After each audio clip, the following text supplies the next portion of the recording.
All right, welcome back, Star Wars Unlimited fans. We restarted the stream. Hopefully, that makes the connection a little bit better.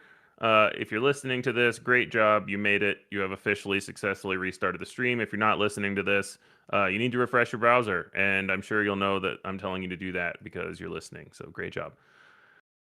But we're just getting underway. Looks like Han 2 has a hand he's keeping. Carlos is deciding he's keeping as well. So what do you Yeah, and think about the first couple of turns of this matchup, Kyle? we got it up just in time. So I think the first couple of turns are probably some of the most crucial of the game, right? Part of the reason you're bringing a Tarkentown deck is to try to punish these Han 2 decks. So I imagine to see it a very early Tarkentown and then Yoda Killer trying hard to quickly push damage to base and take advantage of the fact that Han only has 25 HP, right? Yeah, and I think that it's much more straightforward for Carlos, where you just target down anything that gets played on turn one and go from there. It's a lot trickier when to ECL and what to ECL in. Um, Yeah, and here the Han player had to World. just give him an ECL target right away too. I don't know if Carlos is going to take advantage or not, and he does. So No, yeah, I, you I saw definitely with target down there, and I think it's probably a case from the Han player where he says, you know what, it doesn't really matter what I have on turn one. The only turn one play I have that doesn't get Tarkin Town is Gungi, and I can't hard mulligan just for that card. So I think he just liked the rest of his hand and said, good enough, I'll just give him the Tarkin Town on turn one. and that's really your only turn one play that kind of avoids this Tarkentown situation, right? In Han Yeah, Green is going to be your Gunji play. yeah, Okay, a good turn too though with a Sentinel. Wait, he just played Obi-Wan. Would he have Sentinel? yeah. The Guavin has a Saboteur. Ah, right, right, It's, right, it's right. it's one of it's the best turn one play for that reason, and against these green hero decks because you can get around the Obi-Wan, and so Carlos is only going to miss 2 damage this turn. He's probably just not going to throw in the Reckless Gunslinger and make should be up to 3 total. Yeah. There we go. Got it corrected. Hmm. Yeah, no reason to your point to run in the gunslinger here, right? Because Obi-Wan's about to Yeah. lose Sentinel. Stay another force unit being played, but that's not common in these Han 2 green decks. Yeah. What I expect to happen is the Obi-Wan just starts running into units and gets killed the old-fashioned way. Um, we may see a Typho come down as obviously a really good turn one play. And you want to play Typho in this matchup when there are other units around because the you don't want Forlom to just be able to murder the Typho. So you need another unit around to be able to soak up the CAD ping so that Typho doesn't just die to a Forlom. So Yep, if that's you have good. one, you play it now. Yep, good point. If you are going to attack with Obi-Wan, where do you go? Probably into the Saboteur. Yeah, Also to go into collect the the bounty. Yeah, you get to draw a card. And then it's interesting from Carlos if he just goes base, or he can actually kill Obi-Wan just with a Boba Fett on attack trigger, so he leaves a healthy Boba Fett behind. Um, yeah, he does go for that. So the big punish here is if there's another Obi-Wan, but oh yeah, we see the Queen Amidala with 2 damage, so just pumping the board. And now it's another tough choice from Carlos. I think I just take out a spy here, because the spy trade is going to trade with your gunslinger anyway. But we'll have to see what he goes for. Yeah, I Yeah, agree with that play. I think you're I playing a like that. little bit more controlly at this Mhm. point. Trying to keep advantage of things. I think that does play into Han's favor, though, forcing Carlos to play more of a control to begin the game. Extending the game is going to be better for Han. Yeah, I think both players are kind of okay with how this is playing out right now. The question is going to be, can Han have a crazy flip turn where he gets to use the ability several times, really flood the board, and go too wide for Carlos to handle? Can Carlos control the board enough that when he flips CAD, that can end the game with, a sudden ferocity and plus something else? Yeah, that cat flip can get very explosive, right? On Oh, six this is a resources clean with this answer to list. the queen completely. So McClunky kills the last spy, and then the CAD ping kills the queen because it already had 2 damage on it. Then perfectly spends his resources on the follow-up, even getting the 1 extra ping to base. So that turn, that was about the best turn Carlos could have had. Yeah, and that's part of the advantage of playing it's not quite the same as the old CAD weenies, but being able to fill Mhm. in your curve with these one drops to really spread a board is Yeah.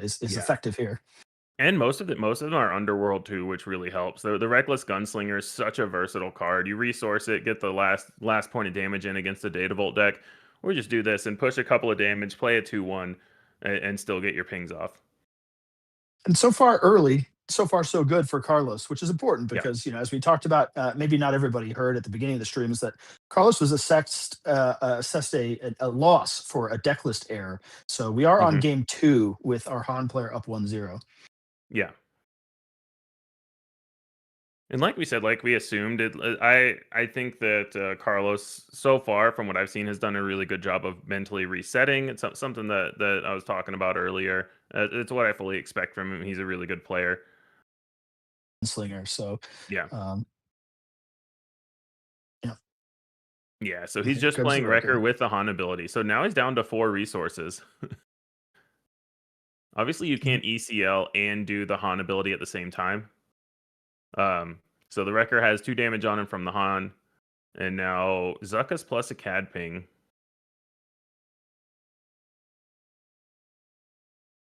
Wouldn't be surprised if Han just claims here. He might be worried about the damage on his base and want to kill this Zuckus.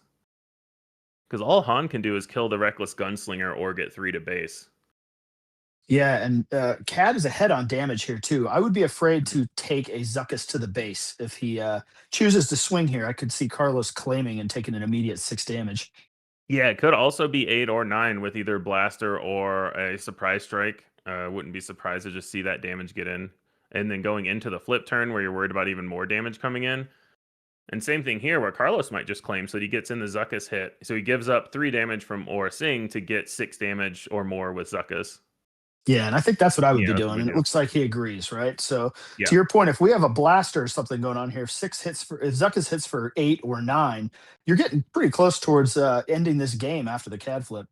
Yeah, and if there is a blaster, I would expect it to go on the CAD, not on the Zuckus. So I would expect Zuckus to just hit for 6. The question is, how much is CAD going to hit for? So the worst case scenario for Han here is you see 6 for Zuckus. You have to try to clear the board. Other things attack, then CAD flips Sudden Ferocity into Blaster for 9. Yeah, ECL not used. So if a CAD were to flip, what are our answers, right? I suppose it's Oh, and Poe another Wrecker are the or only another ones I can record. think of. Yeah. Hmm. Well, actually, it can't be another Wrecker because he's only at 5 resources because he destroyed a resource last turn with the Wrecker. So it can only be Poe. Yep. Good point. So I'm very much expecting to see a Zuckus to the base right away. He's deliberating, Yeah. taking his time, which as he should. We're in the top 8 of a PQ. Yeah, absolutely. Because also, if Han2 thinks he can, oh wow, interesting. So he doesn't go to the Oh. base; he goes to kill the Han. So I was gonna say, if Han thinks he can win the race, he could Wrecker over the Reckless Gunslinger and still deal 6 to base. Mhm. But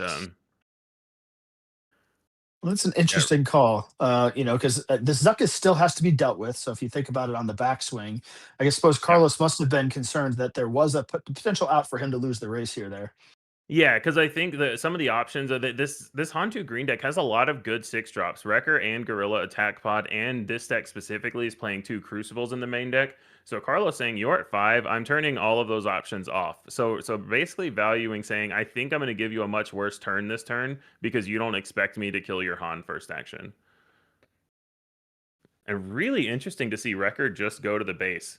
I would have thought you at least take out the 2-1 and going with Sudden Ferocity plus Garandan plot. So refilling his hand basically with these extra cards. Doing the Garandan first. I'm not sure what he named, but we'll see if something gets discarded. He probably named Poe.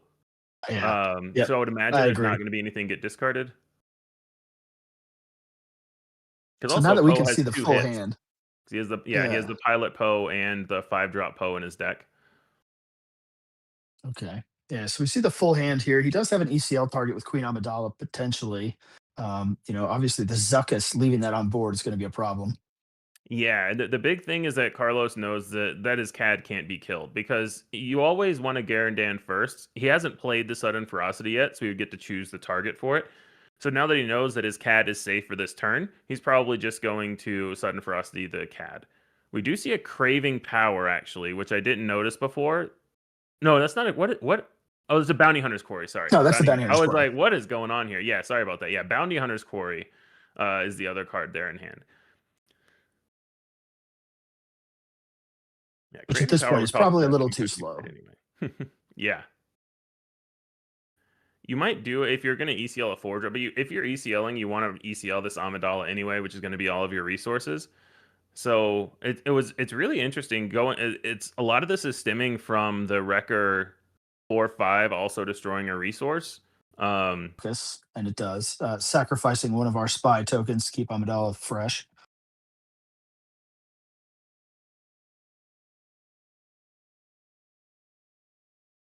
All right. Will Carlos continue to control?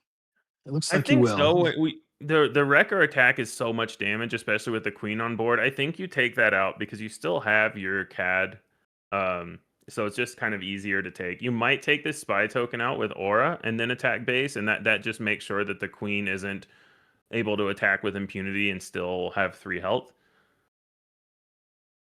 Time to do math, right? So we're getting Yeah, close to one of that's these the other players thing. dying here the next turn or two.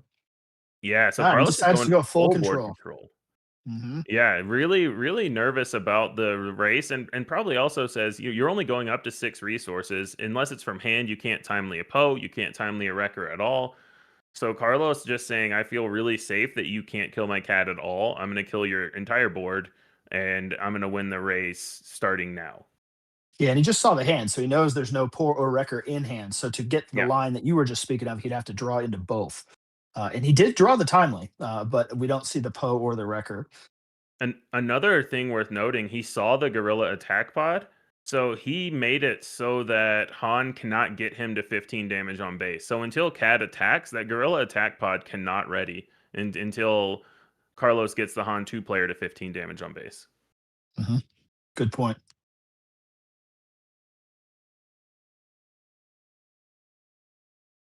Definitely the safer line. When I Mhm. play this, a similar CAD deck, I play it generally pretty aggressive, but I will first concede that Carlos knows this deck much better than I do.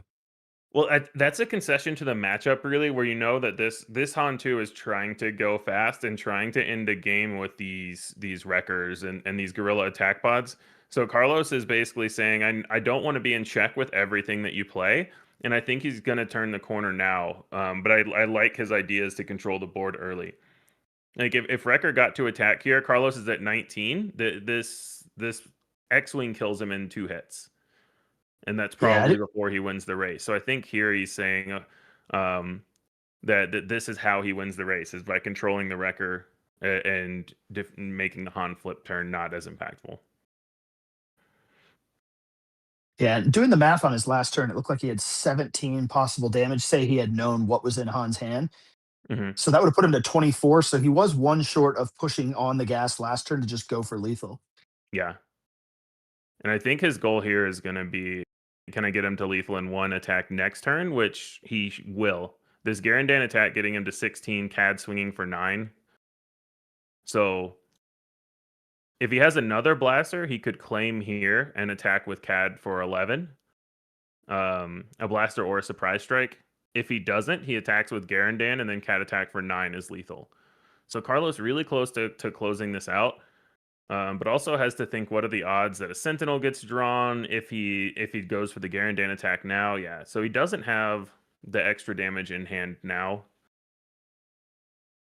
I would imagine Han 2 just has to claim here and hope to top deck a Sentinel. And then Carlos is going to flood the board with other guys. So we'll see a 4-lom come out. Well, he did have the timely, so I suppose he could top deck another, Poe or a Wrecker if he Mhm. kept it in But hand. he did not. So we're going to game Nope. 3 here. So note that was game 2 because Carlos got a deck check error to lose game 1. So that was an unsideboarded game 2. We are now going to game 3 for all the marbles post sideboard, where Han 2 is going to have the initiative or the choice of initiative against Cad Weenies. I think you always just take it, take the initiative. It matters a lot less than the mid range variant. Yeah, and to your point, let's go look at the sideboard here. The Typhos that you had mentioned in game one were not main deck, so I imagine the Typhos come in. We got 2 of Oh those. wow, this is a Um, really low to the ground Han 2 list, not with the Typhos not main deck as well. It's really interesting. yeah, as well as you had kind of mentioned when we were talking earlier about the heroic Arc 170. There's only one, but it Mhm. is in the sideboard, so I imagine that comes in as well. One of the interesting things is, do you bring in the Bright Hopes? We didn't see Carlos go to space much that game, but we know it's in the list. right? Yeah, So do and those come in too? Picard knows that as well, right? I would imagine that they shared deck lists before the game, as standard in top eights. So knowing that, I would maybe bring them both in. He also saw Carlos being very controlling, so maybe he's not worried about Carlos going aggressive. Maybe he just brings in the heroic arc, and the typos. I wouldn't hate that based on how the last game went. But it all depends on how you play the CAD matchup. I also tend to play it a little bit more aggressively, so the Bright Hopes would have been good against the way that I was playing this matchup. Mhm. And then on the other side for Carlos here, some of the cards are a little bit later with Cad Bane, Devastator. I don't think we're going to see those, but there's a couple of interesting options with No Mhm. Good to Be Dead, Sneak Attack, and the IG 2000. What are you looking to bring in this time?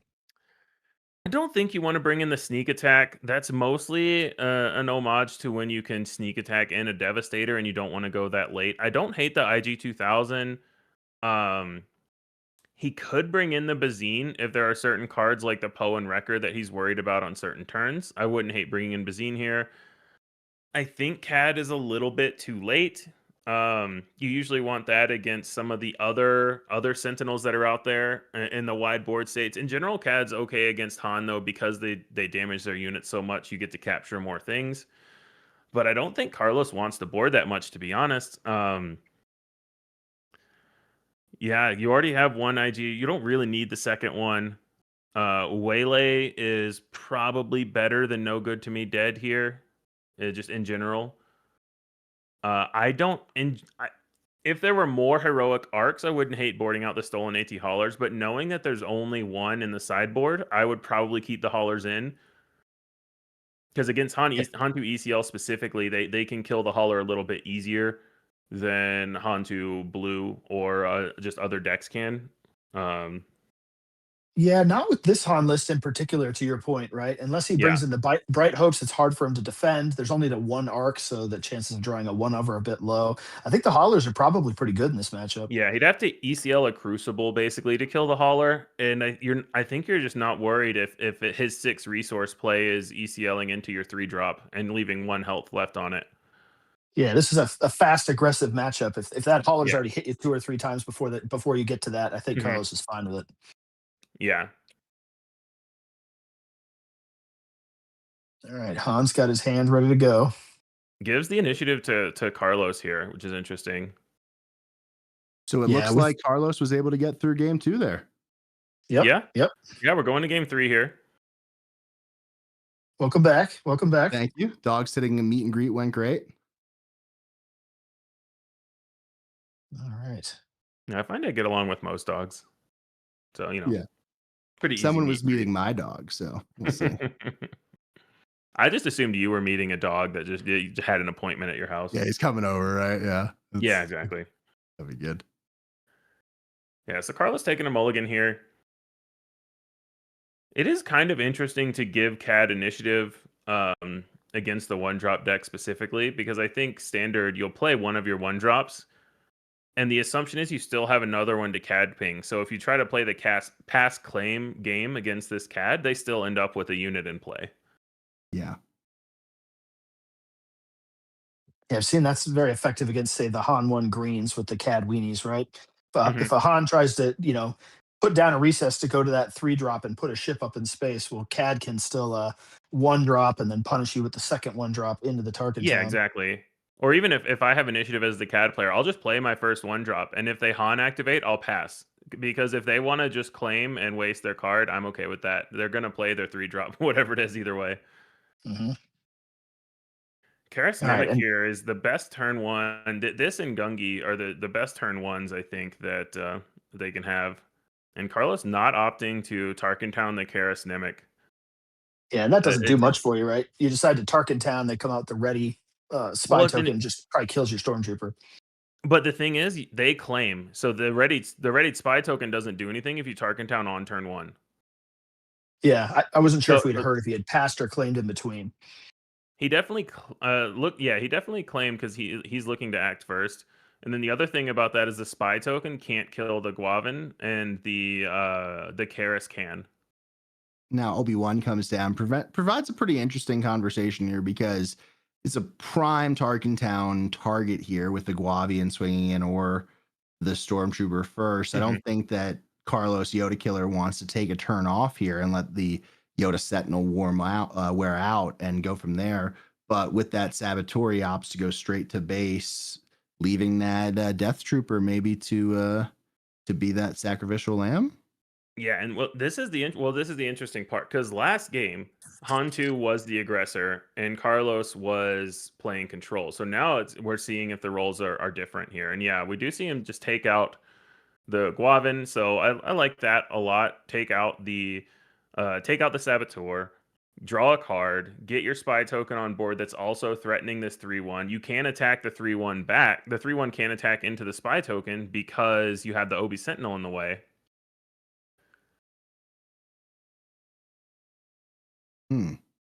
And this is where opting again, not to run the Stormtrooper into Obi-Wan to set up a potential Tarkentown. So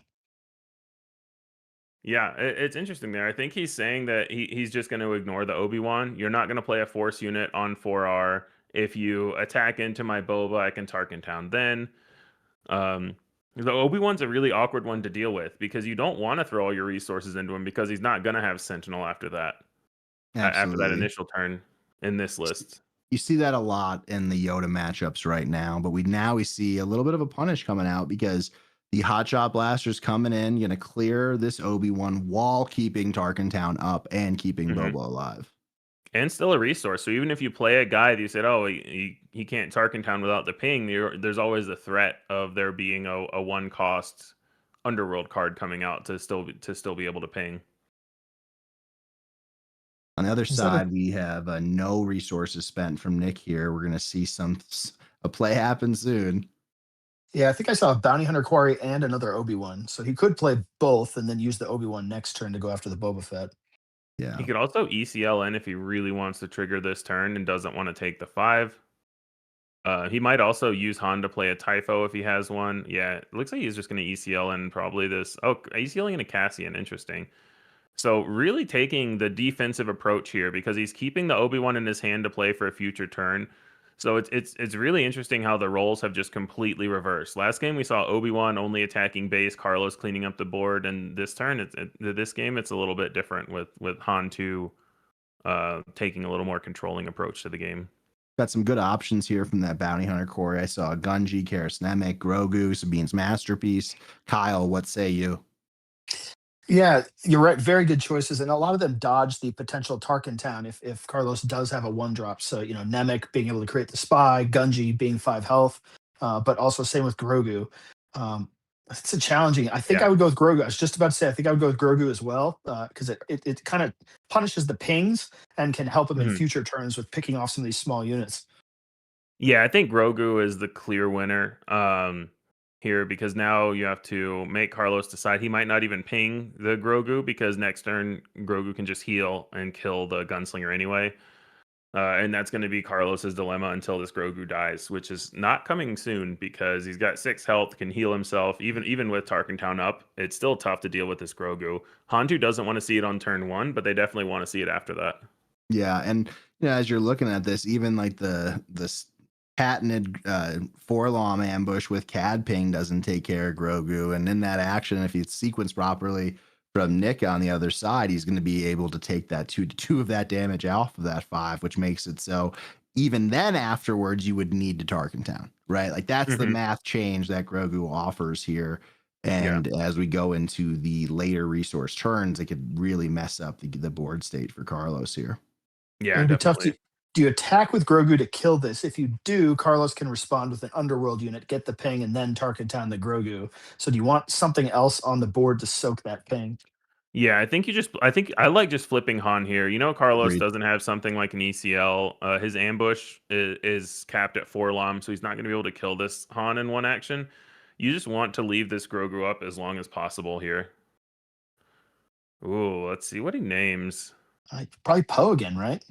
It's got to be because also that there's 2 Poe options, and Yep. it looks he did name Poe because Poe he could have also taken a pilot Poe if that was the only one there. But also the biggest threat that you're worried about is either Wrecker or this Poe coming down.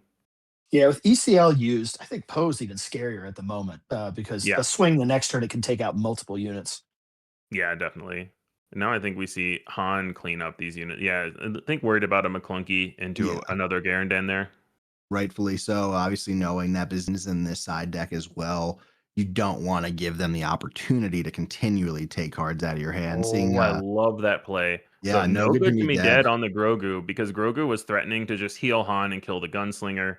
Now the Gunslinger's going to get to take out one of these spy tokens and still be around. And Grogu's not going to be around to mess with Cad's flip either. So I love that play from Carlos. Yeah, as of right now, Grogu's main job is just absorbing pings, probably. Yeah. Both players at very low HP totals, and the Han player starting to build a rather large board. Hmm. We talked about during the sideboarding. Hey, do you bring in something like CAD or do you bring in Devastator? And probably not because we don't think the game goes that late. But this could be the exception. Yeah, and if Han 2 does pull this out, I really wish we would get a game 3 because it's just kind of fascinating the way the roles reversed between the last game and this one. And would they reverse again? Would the sideboard plan change a little bit based on how this game is playing out? A lot of interesting options here.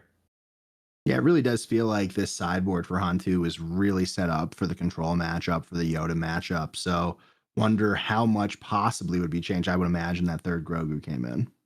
Mm. Yeah, we see another spy go down. So Carlos starting to clean up this board. I mean, this is his flip turn now, and there's no ECL, so he's not worried about Wrecker ambushing and killing Cad in one action. Cad comes out looking like we're getting a sudden ferocity, or is it another Garinden? I think it's another Garandan. Yeah. Yeah, there it comes. He must have called Obi-Wan because the Han player immediately went to put it in the Hmm. pile. Yep. Well, he already knew about the Obi-Wan, so I think he Mhm. just didn't want his CAD to be interrupted. So now he can try to go after the Grogu if he has a blaster. He can kill the Queen now that he's killed the spies. So he's got some options to finish cleaning up this board. He didn't want Obi-Wan mucking up the waters. On the other side, we saw Red 5 Bounty Hunter's Quarry as well. So I would Hmm. imagine both of those get played, or maybe a combination of like a smuggled Cassian plus Bounty Hunter Quarry. So it's not a Yeah. completely lost turn, but really great grab there from Yoda Killer and Garinden. Being Yeah, behind on damage and board being what it is, do you think Carlos is forced into continuing to control for the moment? I I think think so. so. Yeah. He's already at 8. It doesn't sound that high, but when we've got the Queen here, 3 more damage potentially coming in. He sees now that the hand has no top end from Han 2, so he's not worried about he doesn't know that Wrecker's coming this turn and he's gonna die in 2 turns. Yeah. Yeah, Other and thing to keep in mind is Argenton's up. Yep, still around. I think the Han player correctly assesses he's the beatdown at this point.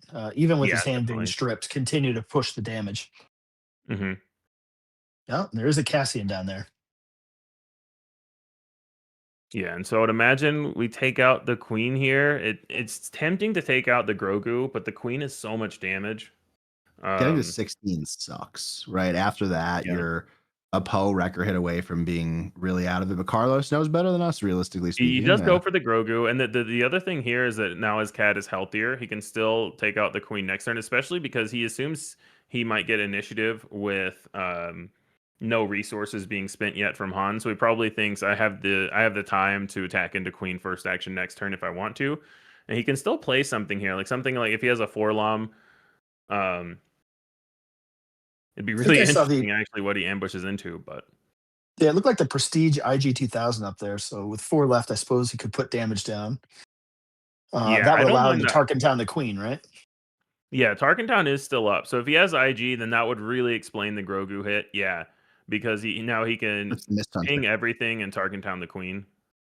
Oh, it's Mist Uh, Hunter. Yeah, I saw the Prestige on top. I thought it was IG Oh 1000. yeah, very different. And yep. yeah, You and Yep. we get a see that Bounty Hunter's Bounty Quarry Hunter trigger Quarry. on a unique Mhm. unit. So the full 10 search. See if he gets as good of luck as he had last time. Pretty hard to Yeah, beat. there's another Yeah. Grogu. and a Gunji and a Cassian. I think So you it's just go with probably the other Grogu Grogu. or Gunji, and I'm probably siding towards Grogu here. Yeah, it's only one less attack than the Gunji anyway. Obviously, if you have something like a General's Blade that you want to get that train rolling, but we've seen his hand, and there's nothing in it right now anyway. Yeah. So you would have to top deck the General's Blade. Another thing to note here is that we see no pose and no wreckers in this top group of cards. Also, no Mhm. attack pods or anything big. So another good opportunity to kind of dig for what you're looking Interesting. for. So he goes for disabling Fang Fighter, which Hmm. does not line up well into this Mist Hunter. But I'm maybe he's seeing that Carlos is going to have to first action kill this queen anyway, so then the Fang Fighter gets to attack base, and there's just a lot of cleanup in multiple arenas. Yeah. I also considered maybe it's just a quasi heal 3, Hmm. but yeah, you're right. 3 damage is more than 2, right? To that point, if he has to kill the queen first and you get to hit with this, that's 1 more damage than Grogu, especially if he's doing the math to race to the finish. Yeah, right. You are, Kyle.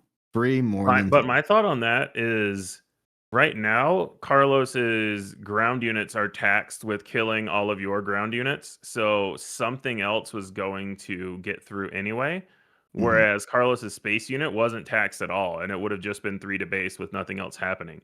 So basically, you're giving the Mist Hunter a little bit of a free reign here to kill this Fang Fighter, and still Carlos has the same ability to clean up the board that he would have if you hadn't played the Fang Fighter. Looks like Justin Aura sings, So the don't want Gunslinger to still put can't it kill on Han. Cassian. That's the only bad move, I think. But basically, if you put it on the Fang Fighter, it's the same as putting 3 damage on your base, which I don't think you care too much about at this point because you're just trying to get in those last few points of damage.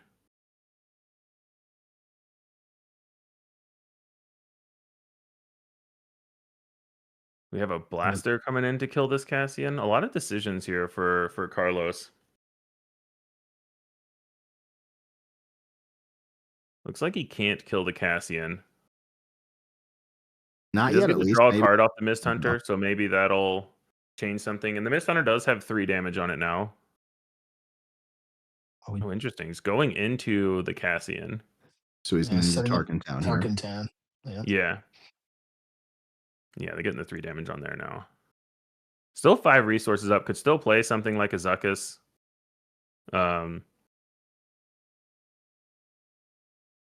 Two Cassians have already been Chat played. asking if So there is a route for Carlos. There absolutely is. He's going to be able to kill the Cassian. This Han 2 deck isn't playing any pumps, but this is a chance for Han 2 to kind of slam the door shut on this game 3. They still haven't spent any resources.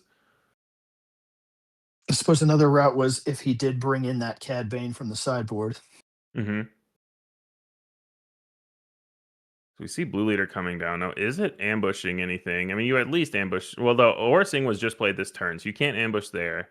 You could kill the Cad, and then looks like he did an ambush, so he didn't want to damage. He didn't want to leave the Blue Leader up to be Tarkin Towned because now it's representing lethal by itself. Well, Carlos has to have an answer for this blue leader if the Han player claimed. I don't think there is one, except for Waylay, which there is the Waylay. yep. Okay. Yep. So the off aspect blaster would be lethal here. A lot of Han players are playing it. Can't remember exactly if it was in the deck list. See it in this list, but I could have missed it. That's I've seen the around here. The off aspect blaster. There are no and blasters in this list. Got it. He could timely in a Wrecker, or after he attacks with Han, timely in a Poe to deal 2 more to base there. So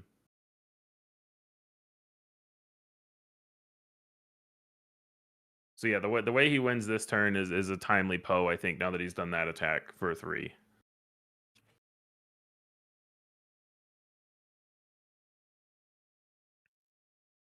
Yeah, to Jordan's point earlier, we haven't seen a Poe or Wrecker in hand, but he did filter his deck a couple of times. We didn't see them in there, so they're on their way up.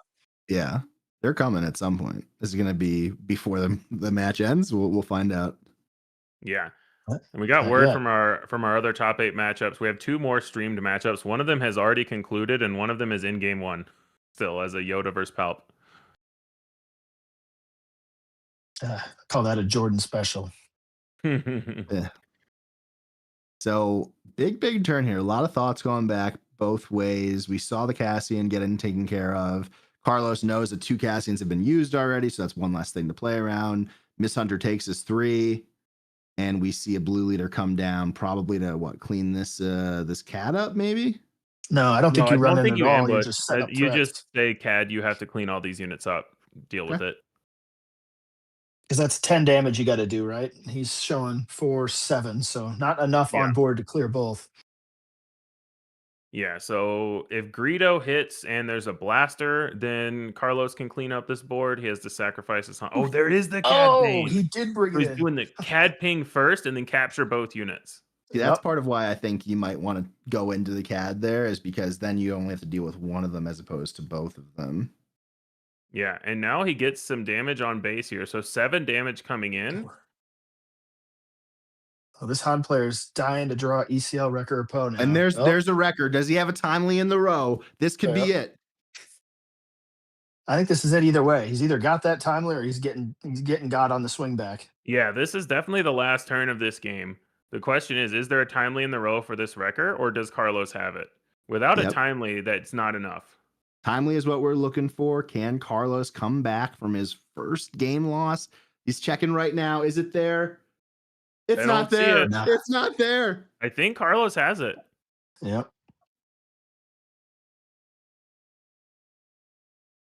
Picard obviously thinking through his options. So if it did appear, is that a board state violation, or is that just the mistake? Plenty of time. This is game 3. There's no reason to prematurely scoop here unless you've thought through everything and really made sure that you're not missing something. I don't see it. I think realization is sitting in. We've seen the row. Yeah, he can kill something here, but Matt says I've still got lethal. I think what's crazy is that if you did take off CAD last turn, you would have had one more turn to draw into timely.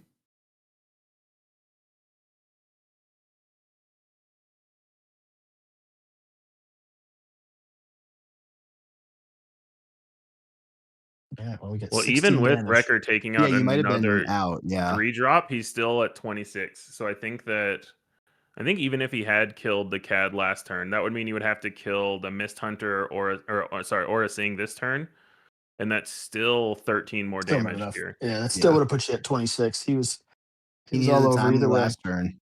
Oh, Carlos didn't attack with the Mist Hunter, so the blue leader gets to take it out. This is still lethal though, unless I'm miscounting. Yeah, we still have 10 damage. Yeah, we still have 10. It's okay. Still have 10 more. Yeah, okay. I was gonna say, it was by a lot. So yeah.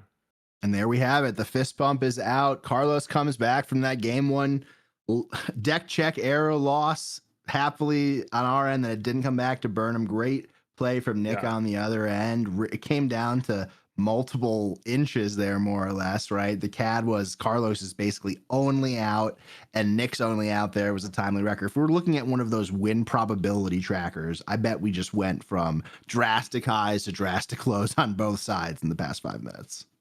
I think it's fun that we talked about it during the sideboard option, and Carlos agreed to bring in that CAD, and it was the right decision because I think that was the only way back. Yeah, and it's really the whole time. We saw in game 2, the first game that we saw, that Carlos was the control, and then we saw in game 2, Picard started out as the control and then immediately turned the corner. And thankfully, Carlos had his control cards also in for that CAD for when he had to switch and become the controls. It was a really interesting series, and that game 3 that we just saw especially was pretty wild to watch. Yeah, he did bring in the Bright Hopes and the Typhos. Yep, I think you need to with that Space Force from Yoda Killer. So we have Yoda Killer punching his ticket to the top 4. On the other hand, our backup match, we have Sabe double yellow versus Kira Data Vault. We're going to get that ready for you here in a second. We're on game 2. Kira won game 1, currently at 18-10 in favor of Sabe. It looks like we're at one of our favorite resources, which is resource a lot for Kira, not as many for Sabe. And this is a fun matchup. This is a clash of 2 styles. Jeff, what's your thought? My thought is first I have to get into the correct other VDO room to be able to see the board state. All right, I'm here. Cool. Um, this is a really interesting matchup because Sabe in general, um, it you have to kind of know what your opponent wants to do as well to play Sabe correctly, because you need to know when what you need to take off the top of their deck, when you shouldn't take anything off the top of their deck, how to use the knowledge that you have correctly. So I think it's a very tough deck to actually pilot correctly, even though the decision making with what units you play and what you attack with might not be that intricate. And now we see that Plo come down, clear the Death Trooper. We have a double shielded double shielded That's what it looks like. devastating Yeah. gunship. Really cool shields there with the fast Falcon taking Kira to 21. Kyle, you've been playing a little Sabe, but you're pretty loyal to Kira long term. Who do you think has the edge overall here? I think if I was sitting down at the table before this match started, I would want to be the Kira player myself. But that Sabe ability, there are certain pain points. There are things I need to accomplish as Kira that if are ripped away from me via that hero side ability or the flipped ability, can really change the calculus on who wins this matchup. Yeah, and one thing he knows, the Sabe player now knows that Kira has at least one power of the dark side, because that was the other card seen. The Palp's return was taken. Yeah. We see him paying for the Falcon. I assume Sabe has already been flipped and dealt with. We're coming in late on this. I assume the same for Kira, to be honest, as well. Yeah, we need And some it's of those. interesting here. Yeah, he kept. Normally, you would bounce the Falcon there, but I think knowing that your opponent has a power of the dark side, you're saying this way I'm going to get an attack in. He can either play a unit now so that this Plo Koon is insulated, or he can get his Plo Koon attack in before Kira gets the power. So he's searching that's for a another buff. instance. Yeah, it's another instance of the knowledge that you have coming in handy there. Yeah, 5 Last debate round, go for there. 5. And this is So the classic data vault situation where you're so close to getting them, but they got you that think you're extra so 3 close. health. Yeah, I Yeah. do Still believe that 7 he away. has to tap one additional resource here from paying from the Falcon. Looks like there's only He 3 hasn't tapped replaced the resources. smuggle yet, I don't think. No, he did replace the He did? smuggle, Okay, but so yeah, so he should have one it more should be tap one here. resource down. We'll see if that comes into play. Vigilance comes in, clears the Poe, heals 6, or the Plo, excuse me, down to think 19. We went off to a different screen on this very, very cool life tracker. I think that Vigilance really swings this for Kira because they still have the power for whatever comes out next, and now you're really far away. 12 is a lot. It feels good to be in the 20s, but you still have to deal 12 damage to this Data Vault deck. Yeah, Yeah, same way and it you're feels a lot better to be 21 than 29. Am I right, Jeff? Yeah. yeah, it's definitely that situation where now the Kira player is going to be just doing the blue green villain things. You're going to be seeing Avenger and Power and Snoke, and it's just so hard to get that over that last hump. Yeah, and you either kill the space units that get played or punch Sabe in the face for 5 and have an actual clock. Either one you're okay with. And I think the Sabe player here is trying to build that calculus. What do I do? He Yeah. claims the initiative. Thankfully, that resource issue doesn't come into play.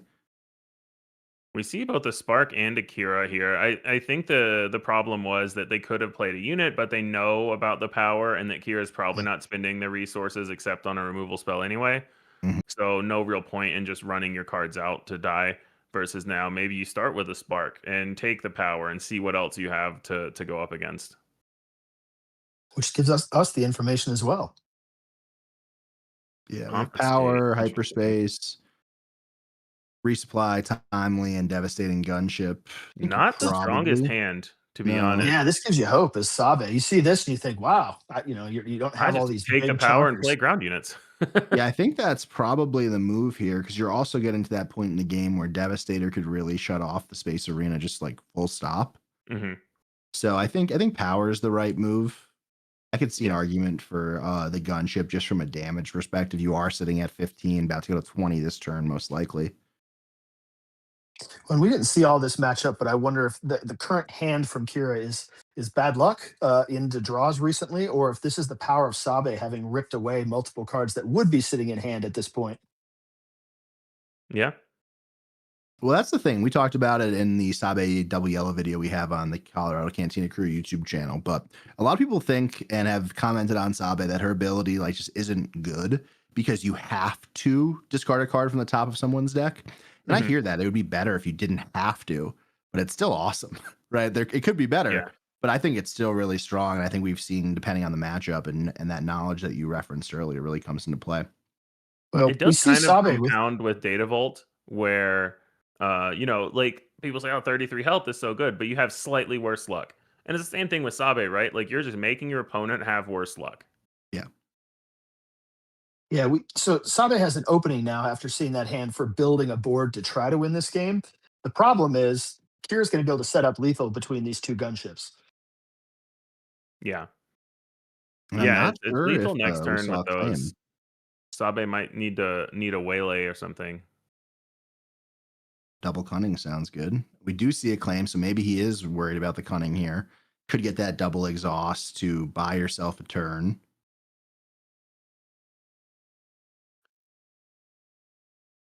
It looked like another pretty weak draw from Kira. We had the ambush ship that could deal with this Falcon and maybe another resupply.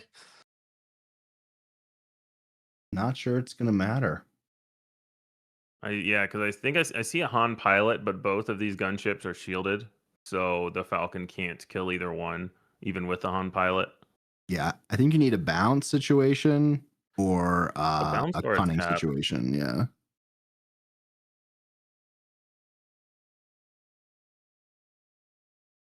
There's definitely an event there, but I can't tell what it is. Is it a cunning? It's impropriety among thieves. Here we go again. We get one shielded. So now I think the move is you have to swing in with Han, right? Or excuse me, you have to swing in with the Falcon to get Sabe to 23 because that Falcon's not long for the world. Yeah. This is great. We saw this played earlier today, and just like his opponent here, I had to read the card. What is going on? I believe you have to exchange your readied unit with their readied unit only for the turn. So it's like a much more restrictive change of heart. But when you're playing 3-drops against 10-drop Devastators, it could like that could have been a very easy swing of the game if there had been a 10-drop Devastator. You play Falcon, and then you just impropriety it. Surprise strike coming in for 8 damage, bringing Kira to 29. Wow, so now if he has another surprise strike, this Falcon attack is lethal on the crackback. And he does have the Han pilot in hand that we did see. That's true. That'll do it. Yeah. So if this Falcon gets to attack. Wow. So and does the Kira player claim? Right? Like you can't use hard removal on your own units. I think most of them say enemy unit. Yeah, he could claim, however, though, when these units trade back, if the Falcon would have to bounce, and then the Kira player could delay to ensure that it can't come down and end this game. Yeah, he has to think about what are the odds that Sabe has another pump. High. So he attacks. So unless he has something to kill this Falcon, it is fairly well protected right now. Oh, he doesn't. He just floods the board. Yeah, so I think Sabe's got this with the Han pilot that we saw before. So basically, Kira was saying, "I'm betting that you don't have another pump, and I want to be able to kill you in one action." Wait, does it go back to his hand or back to his arena? I'm not sure about how this card works. I thought they both went back to the arena.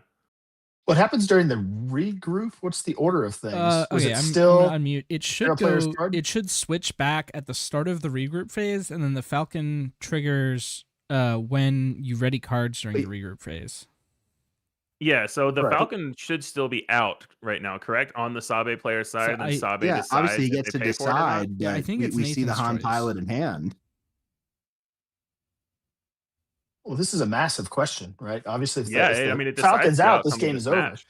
Yeah. And I'm almost positive we saw that Han pilot. There was definitely a Han pilot in hand, and I think there might be... Let's get the judges involved. Oh, the Falcon went to the discard pile for some reason, and now it looks like there's a judge, and they're sorting it out. Yeah, I saw him. I saw it go back to his hand, but yeah, this is a crucial call. Usually, you want to side on the fact that the judges are watching. It's not our responsibility, but this is a huge one. Oh yeah, I mean, it literally decides the match completely, because if the Falcon is out, Han pilot ends the game. Falcon is not out, then this devastating gunship attack ends the game. Yeah, they're like, let's pull up the card. This is why the judge Discord exists, because no one plays this card, and you need a ruling. Yeah, it's one of the unique things. It's like when Kazuda got released and people were like, wait, based on the timing of what happens in the regroup phase, this means you don't pay for Falcon. And it's a similar thing here of like, well, based on the timing of this being the start of the regroup phase, not the end of the regroup phase, then the Falcon still gets to stay out. So Yeah, it's one of those weird timing things that rarely comes up except with cards like this that specify points of the regroup phase that things happen. And from my perspective, I think the only thing that might have the ability to be walked back is that Falcon becoming readied in that unit, in that arena, staying on the field. I don't think your treatment of how you dealt with that sequence from the Jonathan side can be reanalyzed. Well, because it feels bad for Jonathan because maybe he says, "Oh, if I'd known that, I would have claimed and not attacked." But now that you've already regrouped, drawn cards, and gone to the next turn, I think, assuming that they have drawn cards, it's pretty tough, I think, to roll it back that far. If they haven't drawn cards, maybe you can, but I don't think so. I think that's the definition of gaining new information, basically, right? Like you're saying, oh, it ended up this way. I would have done it differently if I had known. But you read it, you looked at it. This is the exact situation that it's always ask immediately. Don't wait to find out later. Yeah, for you aspiring judges out there, this is the sort of thing I would expect to see on the judge exam. Yeah, and as we're waiting, this is why the judges always say judges are your friend, because you can say, "Oh, I thought it worked this way, so I did this," but that's not relevant, right? What's relevant is this is how it works, and if you had asked before, then you could maybe be in a better spot and not force the judges into a spot where they have to decide, can we rewind it this far, and not force your opponent to feel kind of bad, like, oh, am I okay with them rewinding it? It's just kind of a bad situation all around. And if you have any questions, just always ask a judge. Yeah, but that's what we're finding out from our boots on the ground, right? Yeah, so Jonathan and Nathan thought it worked differently, and John took actions based on that understanding. I'm not sure exactly what's happening here, what the result is. We'll keep you updated as we go. They're trying to walk it back to understand what cards go where. I think there's no way that this ends up with the Falcon not in the space arena on Nathan's side, right? Like I don't see a resolution that it could be different. And to be honest, yesterday I had an issue. A judge called very, very well. You know, it wasn't an issue at all once we spoke through it. But I was playing someone that informed me that he was hard of hearing. And we had a really big misunderstanding in terms of how the Phasma unit buff resolved. And based on that misunderstanding, we were able to work it out between us and with the help of a judge as well. But it happens, right? It happens all the time. Yeah, it happened a lot at Worlds because there were a lot of European players coming to America, a lot of Americans not used to European accents, Europeans with English not as their first language. There were a lot of judge calls about miscommunications and misunderstandings for sure. We're seeing palms pleading their case either way. Yeah. The adrenaline is pumping. I'm sure there's some perspiration happening. I know on my end, I'm on the edge of my seat waiting to find out. And, you know, you never want to see judge calls influence the result of the game. We're seeing some very animated talking. I really empathize with Jonathan here because I move my hands like that as well. Yeah, and honestly, I think if Jonathan just claims there, he wins this game fairly easily. Yep. Because we know with the Eager Escort in hand, there's no way that the Sabe player is going to get this Falcon attack through. But the actions that he took, giving initiative to Sabe, just losing the game. Absolutely. And we have the judges deliberating now. Obviously, we're not positive if Nathan has explained that he has a Han pilot in his hand and that he does have lethal. He's not under no obligation to do that, obviously. Yeah, I know we've already hit it, but this definitely just double enforces ask immediately. Don't assume you know if it's a challenging situation. Yeah, especially with a lesser played card, one that you don't see a lot. And he might have asked his opponent. Maybe he said, oh, how does this work? And his opponent told him what his opponent thought was correct. But your opponent, A, is not the rules authority on the card, and B, doesn't always have your best interest at heart. Now, I'm not saying in this case the opponent had ill intent. I don't think they did. They both thought the card worked that way. But just in general, whenever an opponent asks me a question, I say, let's ask a judge so you don't have to take my word for it. I think that's a great rule of practice. I think that's a great standard to have because you never want to see it end that way. Kyle, how about when you and I were competing at the Albuquerque PQ in our top 4 matchup? I had the top seed, so I was able to get initiative. And you're like, that doesn't work that way. We're great friends and teammates, and we call the judge and get it done. To be fair, it didn't used to work that way. So that was a rule that had changed. So yeah, we had to bring in a judge. But to your point, that's exactly what we did. Why the Falcon didn't run into the gunship? Whoa! Looks like we are rewinding it here. Oh wow! Well, I think this favors Kira, right? I mean, we're getting it correct. I think Kira wins the game for sure. Yeah. Yep. It says so now I think what we're saying is Kira. No, wait, are we not running it back? Never mind. JK, we're not running it back. Process running through to me. It's walking back so many actions. As shoot new information. Agreed. But that is the letter of the law of this game. So that is what the judges, I would assume that they're going to, but I mean, whatever the judges say here, I assume that this is a really tricky one. Yeah, I bet they're in the judge Discord really inquiring within because this is a really tough call. And, depending on how advanced and how experienced you are as a judge, it could be a really challenging one to do. It does seem, just from reading body language on the Jonathan perspective, it seems like he feels like his actions were influenced based on information that might not have been perfectly. We got final ruling, no walkout. That's going to seal the game. I guess they were talking about Han Pilot. Jonathan preemptively cleans up. Yeah. So we should see the Han Pilot finish this out. And if we do, at least the good news is Kira got game 1, so we're going to see that we're going to get to finish this on the table. We'll see it game 3. Yeah. And here it is. So it does feel kind of bad, but at least we're going to see it might have felt worse if Sabe had won game 1 for sure.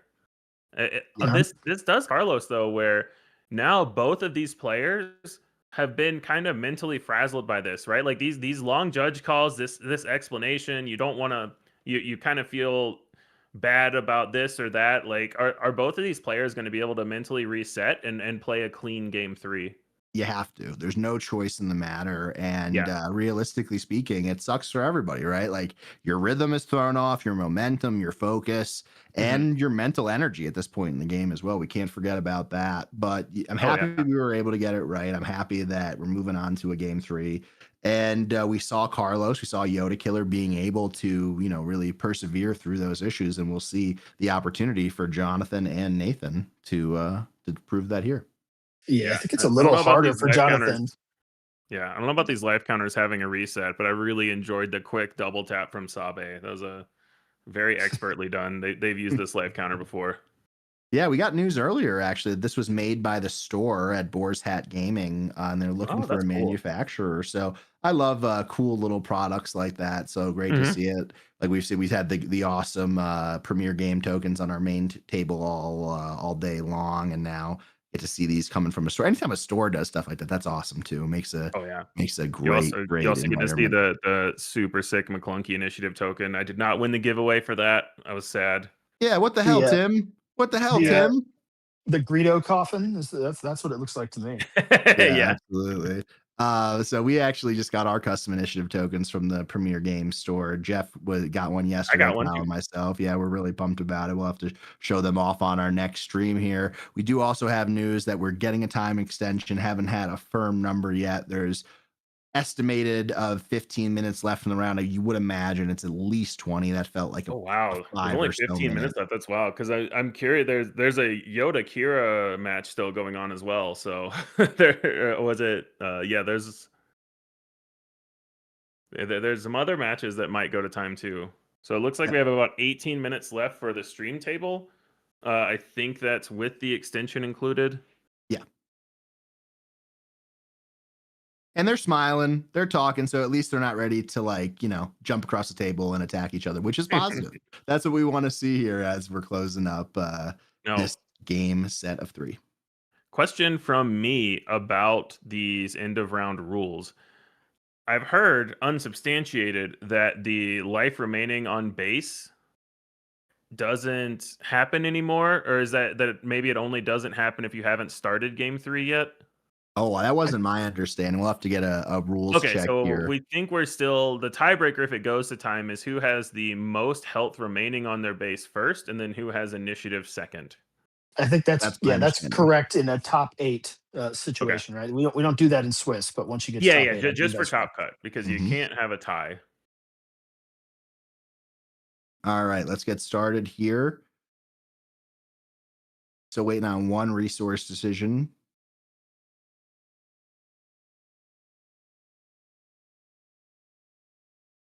Yeah, then the So other I nice imagine thing that, yeah. about this too is there's a lot of eyes on this table from the judge perspective, especially if most of the other top 8 have finished. Totally. So, what were you saying, Kyle? The Kira player electing to put away ramp there. He had the choice with the Inferno 4, so he must have another in hand. And there it is. There it Yep. is. Yeah. Gets one step closer to that Kira flip. Not too much in this deck, sans. Yeah, like I guess you could blaster a Bale to take out a Kira. Do you have faith in your friends? Yeah, I love this card from a card design perspective. I really want them to delve deeper into events that aren't just damage units, kill units, discard cards. Unique effects on events are really cool for the game, in my opinion. Yeah, I think unique costs are really cool as well to that point, right? Mhm. Whether it's disclosed or something else, but it's possible that we end this turn off with Bale flanked by 3 spies. Yeah. On that disclosed, we see a Plo, a Falcon, and a Cunning. Yeah, this is a huge ground presence already. If And does Kira it get has that- something bigger? like an OB, It I gets think they bigger. might be in that range. If there's Looking an at the OB in top. these top 2 cards, it's not going to hand, I'll tell you that much. So Rivals Fall and a Hyperspace Disaster opts to take Rivals Fall off the board. Yeah, definitely makes sense.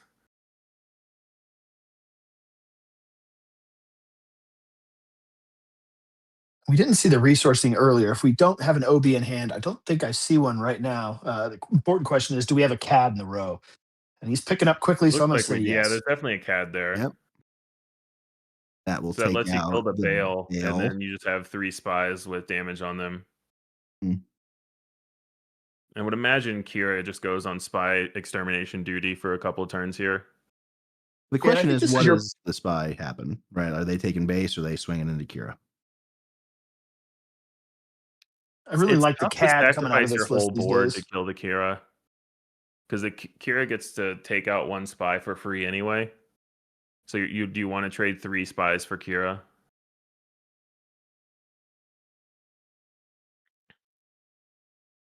Kyle's probably the Yeah. one that has the most Kira experience within us. What do you think about that trade, Kyle? Yeah, I think I want to.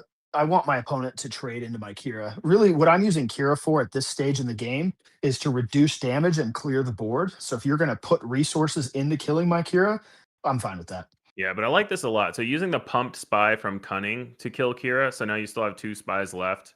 It still feels kind of bad because you're spending 6 damage. You're putting what could have been 6 damage on base into Kira.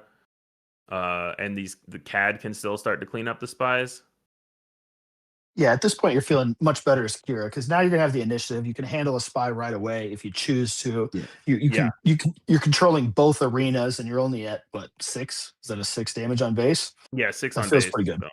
I do wonder though if the punish of not taking out Kira and having that massive OB threat is more damning in the worst case of things. Well, it's the same OB threat on CAD, right? Because CAD's Mhm. 4 power. Yeah. Yeah, that's the power of CAD. That's the ideal line Yeah. these days. 'Cause you flip with CAD, you're presenting 2 units, and you set up the OB the next turn. It's unless it's your only option, I don't think you OB on the Kira turn nearly as often these days. Yeah, Kira is okay. Kadra is amazing. So Cat opts to go to base as opposed to cleaning up the spies, taking Sabe to 6.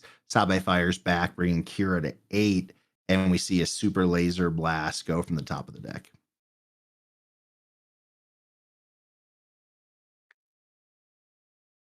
That's a hard vigilance there. Yeah, and I think that was the only real play this turn out of his hand. He's got a lot of heavy cards in his hand. Next turn he'll have the Vader though, so looking good. Yeah. Yeah, this is looking. I think this is exactly where Kira wants to be right now. But I mean, Sabe is going to get to look at the hand and take something out of it. Plo Koon And I cleaning bet up the the cat. I Vader's mean, about to go bye-bye. this is a good comeback from Sabe here. But I mean, there's a Palps return to just get it back. I think you probably end up taking the Palps return. That's the second one in the discard pile, I believe, as well.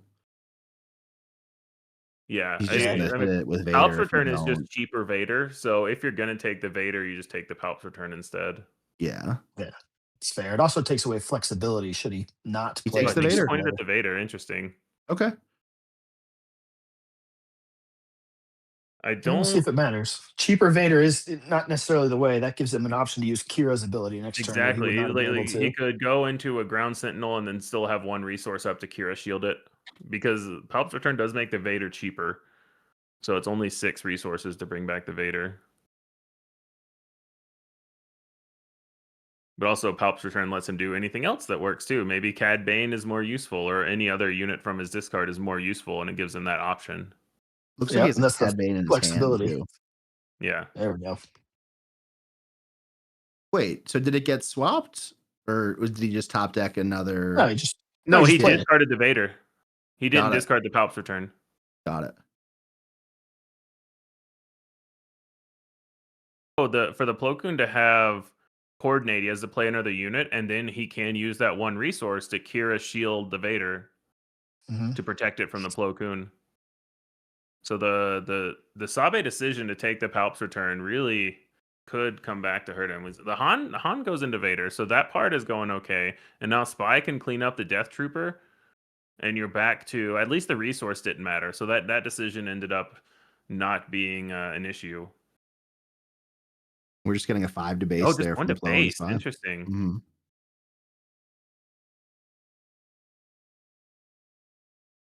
Going into the 6 and 7 resource turn, respectively, for Sabe and Kira, getting closer and closer to that Super Laser Blast and Avenger area.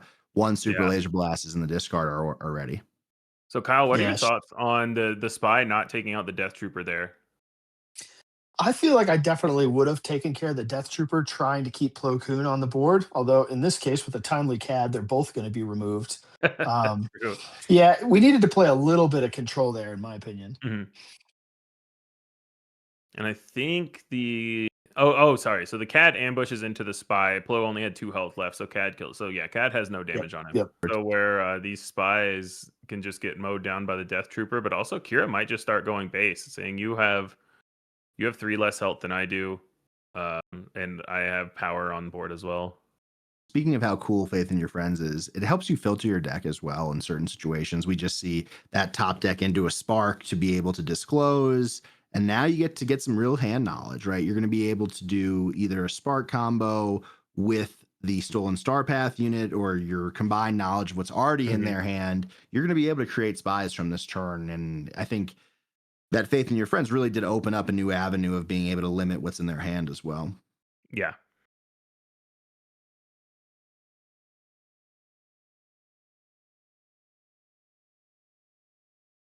All right, 1 resource left. We'll decide if we want to use Kira on the Cad, because I assume the Falcon will still attack. There's another Super Laser Blast. So I think you got to get bad, because if you take that, there's still Devastator. But if you don't take that, like right now, I don't think Kira wants to play Super Laser Blast because they're not behind on board. Yeah, that's true. And Devastator is tough to deal with outside of bouncing for Sabe. Yeah. Ooh, takes the Hyperspace Disaster. Okay, so that tells me the Sabe player wants to go with a space line with his hauler and try to close out the game that way. Yeah, and we know they've got the Stolen Star Path unit as well, so I think they just want to keep that online for the future then. Yeah, I mean, Super Laser Blast kind of does the same thing, although I guess it does clear, the Kira's side of the board. It's a surprising choice to me. Yeah, my thought was that it was between the Super Laser Blast and the Devastator, but going for the Hyperspace Disaster. A lot of confiscates coming in from Kira. This going back to Sabe just generating bad luck for your opponent. He just drew another Devastator. We're not at 10 yet, are we, for the Kira player? We at 9 Or with one 9, ramp? yeah. I think we're at 9. So we might see a Super Laser Blast just because I know Devastators are coming later. Oh, the Sabe player drew another Spark. If he sparks here immediately, he can prevent that from happening. It's very telling that that Kira is saying my Death Trooper does not need to kill spies anymore. Because I think he just wants to get Sabe to 20 damage on base, and then you can play Devastator and say if this ever attacks you, I win. Agreed. So we see here going with the unit that can attack first, and sadness resolves for the Sabe player seeing 2 Devastators. Well, here's another interesting fact here is that if you take Super Laser Blast and then put the Star Path unit on the Falcon, you could then create 2 spies from the Devastator. That is true. I mean, you can't just completely blank Kira's turn. I guess they would pass to try to confiscate the stolen Star Path unit. Yeah, the problem is Jeff's point. CAD's going to hit here and put you to 21. Next turn, you're going to see a Devastator. So that puts you on a 2-turn clock. Challenge, potentially. Yeah.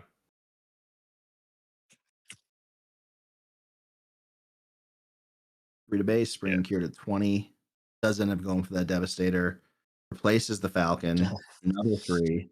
Pretty desperate. Knowing that he's seen the clock now, you got to really push hard. Yeah. So now he's calling Devastator, making 1 instead of 2.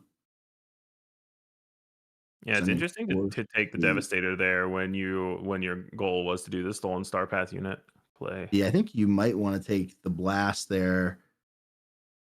Because right now I have a lot of 2 Devastators. Yeah, exactly.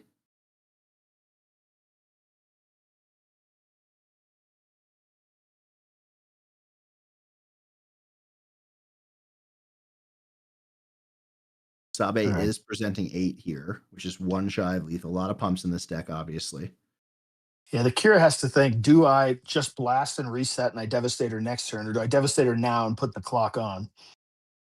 I think the move is his mind to bounce the Falcon, it looks like. He has 1 already tapped for the Falcon and then took it back to his hand. I mean, he does have lethal with all of his units on board. Obviously, he could trade back with the spy, but what, 4, 7, 8, 9's exact lethal, right? Okay, so if he attacks he can only trade with the Death Trooper. So yeah, he attacks with the Death Trooper first, and now Sabe's got to. I mean, we see the capture ship that can capture the Inferno 4, but that is a very temporary solution to a very big problem that Sabe is trying to deal with. Absolutely. Yeah, I think with lethal removed, we just slam that Devastator, right? I guess we take damage. I like attacking with the CAD because now you're saying everything is. Oh, he attacks CAD into the spy. Interesting. So maybe just saying that this Devastator is going to win me the game as long as I don't lose it another way. But there could be some merit to CAD attacking base and saying every unit I have is lethal. I have Devastators, but it doesn't have to be that. See a Blaster swinging in for 4. Yeah. So now Surprise Strike is lethal. Next turn, obviously. Yeah, and I think the big card that Kira was worried about was Waylay. If you put all your eggs in the Devastator basket and then get Waylaid. But now there's only 1 resource up, so you could Devastator the spy token and just be fairly safe. The one thing there to think about is breaking in. That's only 2 buff, though. Yeah, breaking in wouldn't be lethal, so you're okay there. And then you just attack with the Devastator for the win. But he opts for the Super Laser Blast. Huh. And then shield. Very conservative, very conservative. I wonder what he was worried about there. But he played the Devastator and killed the last unit on the ground. Wouldn't that have been I don't think there's any punish for that, because even if the next turn there's a waylay, you just replay the Devastator, kill his other ground unit. It would have to be like double waylay plus Falcon was the only way you get punished there. Mm-hmm. Third Falcon hits the floor. Now he has to okay, he has the power there. So still like, just not wanting to commit all the resources for Devastator. What? There's a Snoke. Ah, man. A surprise strike would be it right here. Yikes. The surprise strike's only 4 right now. Because that's 2, 3, 4, 5. Oh, 1. Yeah, -1. You're right. You're right. Very, very conservative play by this Kira player here. Yeah.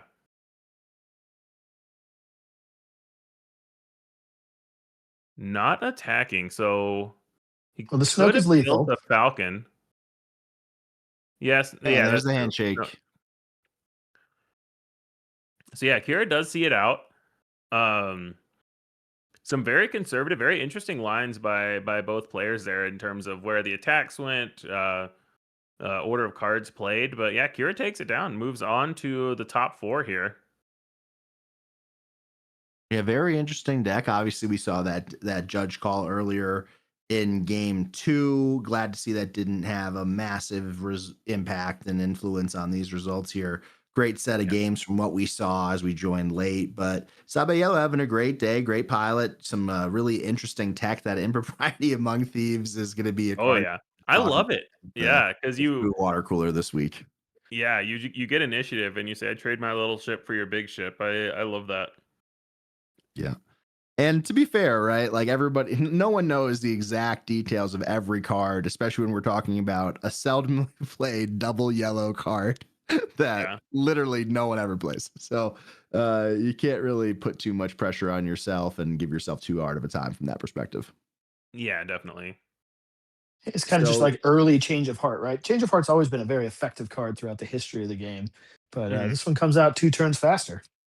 Yeah, could be good, right? A little bit of a commandeer vibe as well. So a great first entrance into this top cut. We have top 4 and final coverage coming your way. We'll have backup tables, feature tables, got Rebel Traitor on commentary next round. I'll be back for the finals. A great day of casting. We started off with me and Jeff early on.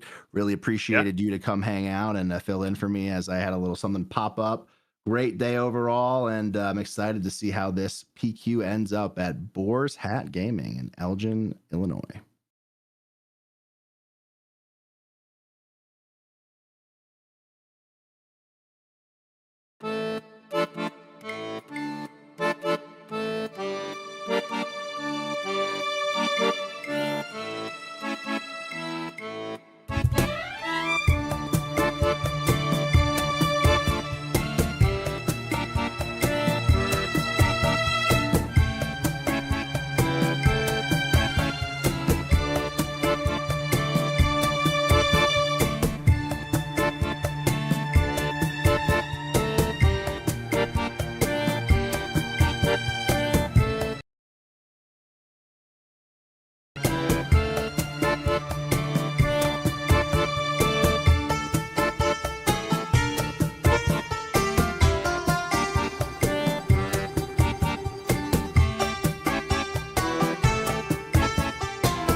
Welcome back, Star Wars Unlimited fans. We are here with a top 4 of the Elgin, Illinois PQ at Boar Hat Gaming. I'm Jeff Creasy from the Bothan Network, and I am here with Bruce, aka Apex One. How you doing, Bruce?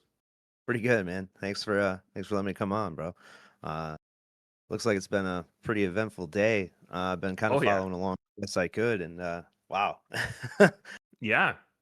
Absolutely, man. Yeah, it's been a wild day. And here for our main matchup, we've got actually both decks that we saw last round. So we've got this Cad Tarkentown by Carlos, aka Yoda Killer from the Bothan Network, and we've got the Kira Data Vault. So what do you think about this matchup? When I first started, the Cad Tarkentown deck really attracted me, so I know that one pretty well. And ironically, I just saw the Mystic Monastery deck going around. That got me pretty good at a Jersey PQ when I was at I think it's the same fella that he was in a podcast about it. But I don't know how this one would play out. Because it's gonna be, if he's able to pump a lot of units, quicker than Cad can clear them out. Tarkentown's only good one time.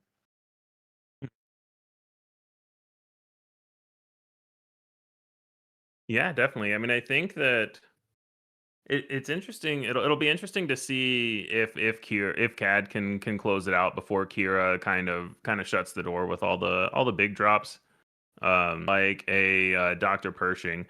How aggressively do you think Cad is going to need to kill that Pershing to turn off the card draw, or do you kind of have to? Do you think you kind of need to say I let you have cards and get damage on base? Oof. That's see, from where I if I was playing on the CAD side, I would want to be punching base. Because I think I don't know the deck list, but I'd assume there's enough like surprises in there and quick strikes. Not really sure if he'd be worried too much about the card draw, because there's not a whole lot of units.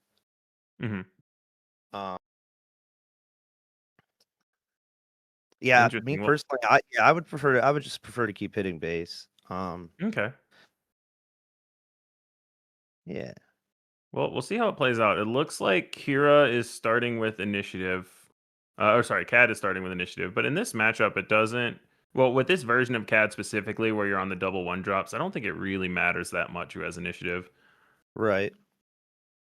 Looks like Kira did pass. Carlos deciding to play the second one drop. So sometimes players claim there, but I think he's realizing that the only real turn one threat is a Pershing, and you just don't really care that much about pinging it specifically. So no plan to resupply. Carlos going to be able to get some damage in here. Going to hit for 5 with Greedo and the Guavan Antagonizer here.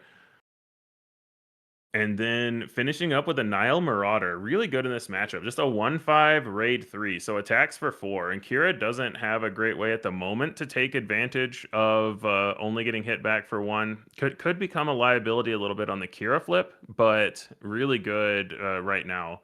Just getting 4 attack in there for 3 resources. Also threatening the Kira. So if Kira flips, the Nile Marauder can just trade with her. Pretty easily, yeah. Was the Cad Bane. We've seen this Cad on Kira flip be so good before, and yeah, here it's gonna be able to take it. Oh no, it can't take out the Marauder. It has 5 health. Yep. So Marauder is still gonna get to take out this Kira. Assuming that's what Carlos wants to do. He has options. He could obviously just go base. Cad can kill either Greedo or the Guavan Antagonizer. Opting to just take out the more damage. The difference here is that if Greedo had hit there, then the Guavan Antagonizer could have taken out Kira and hit base for more. But Greedo doesn't hit. He doesn't hit very often in this deck. There's a lot of units. So what do you think here? What do you think Carlos should attack here? Do you think you have to clear the Kira, or do you just push more damage? I think you definitely got to get rid of the Kira. Yeah, I would tend to agree, especially because the Marauder only hits back for one, so it basically would let Kira clean up your whole board. If Right. Carlos has a Forlom, he could do that to keep his Marauder around. Oh. Looks like he's checking the resources right now. He might have a Blaster, and you could Blaster the Antagonizer.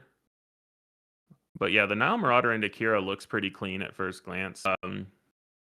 But I don't hate playing it and then just not ambushing if it is a Forlom. Oh, he's just going to Tarkin Town the cat. Okay, I don't hate this either because he still has the Tarkin Town up. So this is going to let his whatever he has for 4 resources be unimpeded.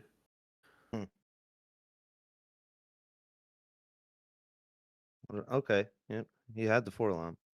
Yeah, so he does play the Forlom here, and so that makes me think that maybe he has a Zuckuss as well and wants it to be larger. But he is running a little bit into Power of the Dark Side territory here with just the Forlom by himself. Right. Kind of hard to see. Yep, there it is. Yeah, we do see the power come out. But Zuckuss by itself isn't bad either. And okay, we see the Reckless Gunslinger here, just 1 damage to each base. Little power protection. Death Trooper going to clean that up really nicely, though. Now the Cadping does get to kill the Death Trooper. Stolen Hauler was isolated from another power for a second, but now opened up to another one. We'll see if Kira has that follow-up, though, because honestly, the Hauler is a little bit hard for Kira to deal with. They've started running takedown again a little bit, but you obviously don't want to No Gloria Hauler, and it can be hard to hit with power, except in this case, a second power would be good, but I don't see a second power in hand right now.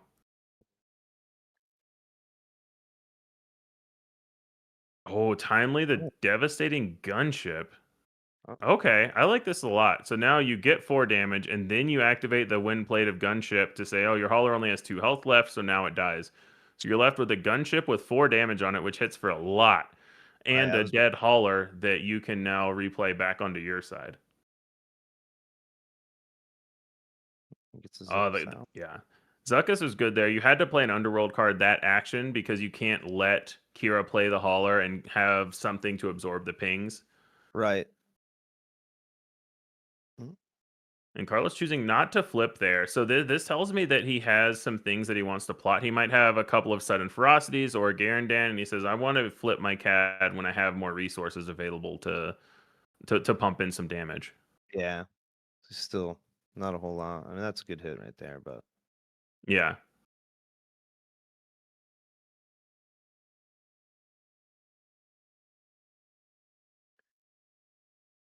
Yeah, so both players just attacking back and forth. And I want to see if Carlos flips here. If he has something like a Ferocity and a Blaster and a Garandan, he might want to wait until 8 so he can do that all and check for something like a Rival's Fall. Yep.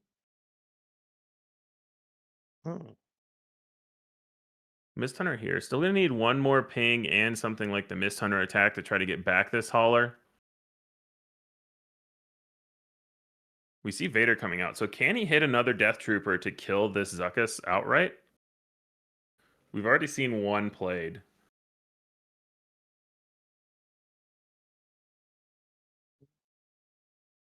Let's see. I don't see a Death Trooper. I don't think I see anything. Yeah, nope, nothing. Wow, the Vader whiff. You don't see that often. Yeah. That was a tough strikeout. Oh, yeah, absolutely. So whose spot do you like better right now? I feel like it's kind of even. CAD still hasn't flipped yet, but where do you think, if there was an advantage bar by one of these players, who do you think is winning right now? I still like CAD. I still don't know the deck list, but I'm assuming it still has a lot of smaller units. So even as it gets a 1-drop CAD, he has 15 in the main deck. Yeah. So he should be able to, hopefully, I don't know if he can hold out long enough for them big ships before them big ships start coming in. But hopefully keep up a board state where he has to keep using a lot of resources to clear that board so that avoids many little hits because they add up. They add up quick, especially with like hot shot blasters and stuff like that. I think that's a sudden ferocity. I think he just put down. Oh yeah. Didn't take any time to think about that in row. Yeah, so looks like one part of the puzzle's coming together. Yeah, interestingly, Kira didn't ambush the Vader. Would have left the Zuckuss with 1 health and the Vader with 1 health. Obviously, 1 health units are kind of a liability against CAD. Gives the Zuckuss free roam to hit again. Yeah. So the Mist Hunter goes down, but just popped the shield. So the Stolen AT Hauler still has 2 health left. Yeah, it's taking pretty good advantage of that guy. Oh yeah, definitely.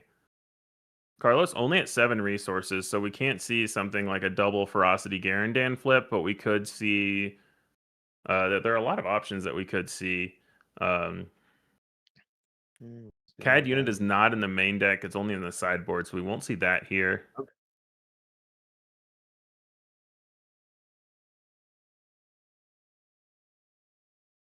I wonder if Kira is going to be trying to shield this Vader to get in the 5 hit without taking 6 back fully. Yeah, it's starting to get a little scary. 18 damage. Yeah. What is that? Waylay on the Stolen AT Hauler so that Carlos can replay it, deciding he doesn't want to try to get in the last 2 damage to it and just wants to bring it back to his hand himself. That makes sense. Oh. Just the naked reinforce. OB, that's a good one. Okay. And AT Hauler comes back down. Yeah, and I'll get to CAD ping again. But I still feel like Carlos isn't going to want to flip this turn because he wants to play those sudden ferocities. One other thing that he can do, though, is he can play the sudden ferocities on his Stolen AT Hauler or on his Zuckuss. He doesn't have to play them on the CAD. Right.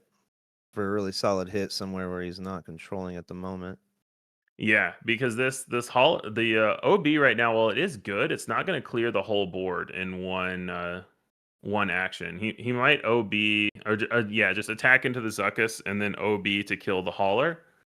Yeah.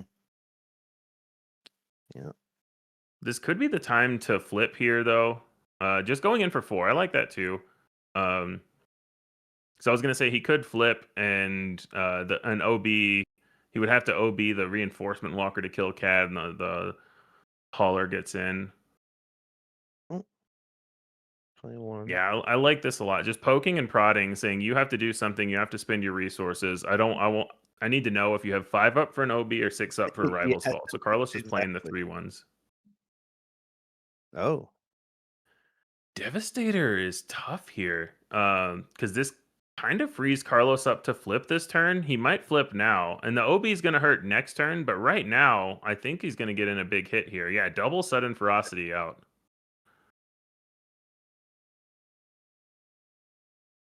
So yeah, play 1, replace it. Play 1, replace it. Yep.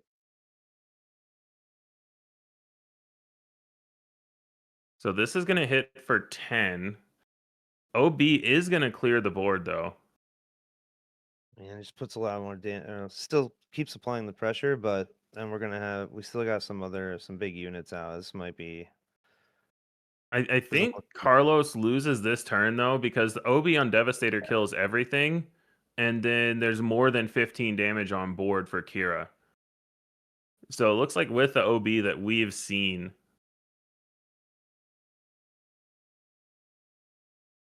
And yeah, that is the OB clear the board.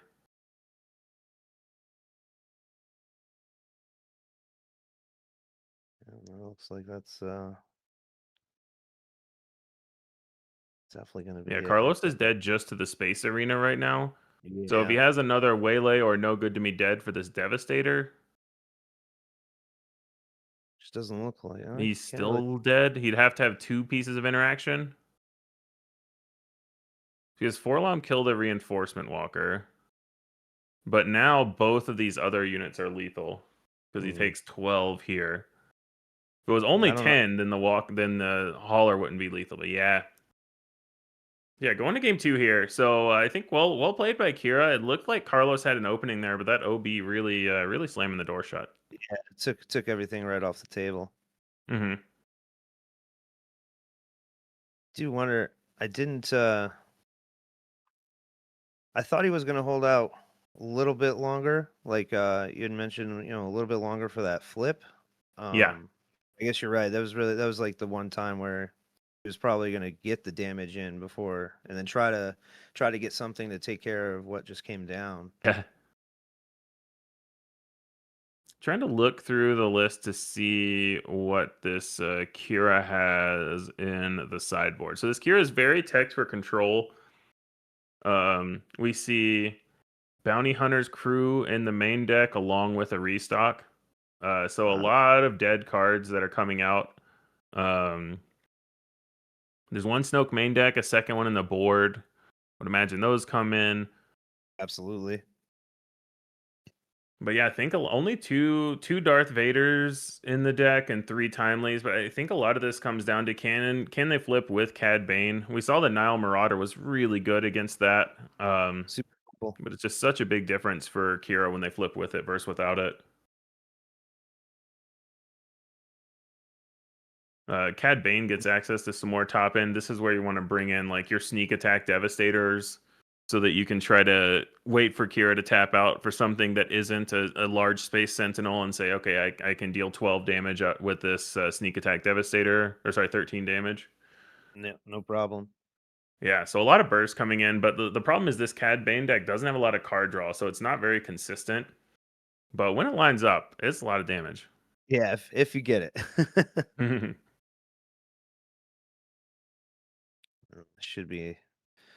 Should be fun to watch again. Yeah. Yeah, I heard you guys talking about that that damage counter. You said that was from the store? That's pretty neat. Yeah. Yeah, it's really cool.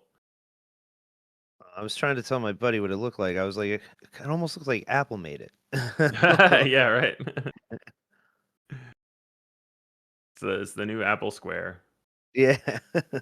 I mean, I would pick one up if they put them out on the market. I would one of those immediately. Yeah.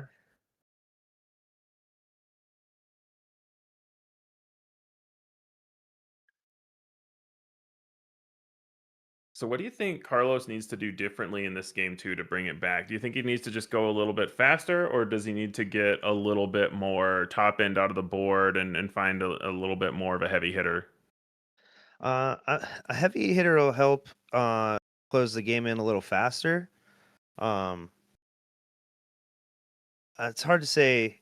Like I said, if you loading up the board, you making the Kira player think more. There's too many options. It gives them more of an opportunity to, potentially make the wrong call. Yeah. So that's typically why my brain tends to go to that, which just comes with being faster too. If I can get 3-4 hits in a turn, that's kind of big. But I can't ever say I was too good myself in this matchup. So Fair. yeah, take that with a grain of salt. That's just what my brain says. Doesn't mean it cooperates properly.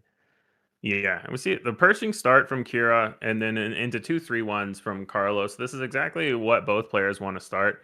And now we'll see what we talked about before with, because Carlos has a couple of options here. He can Tarkin Town the Pershing, he can attack the Pershing for 3 to save his Tarkin Town, or he can completely ignore it.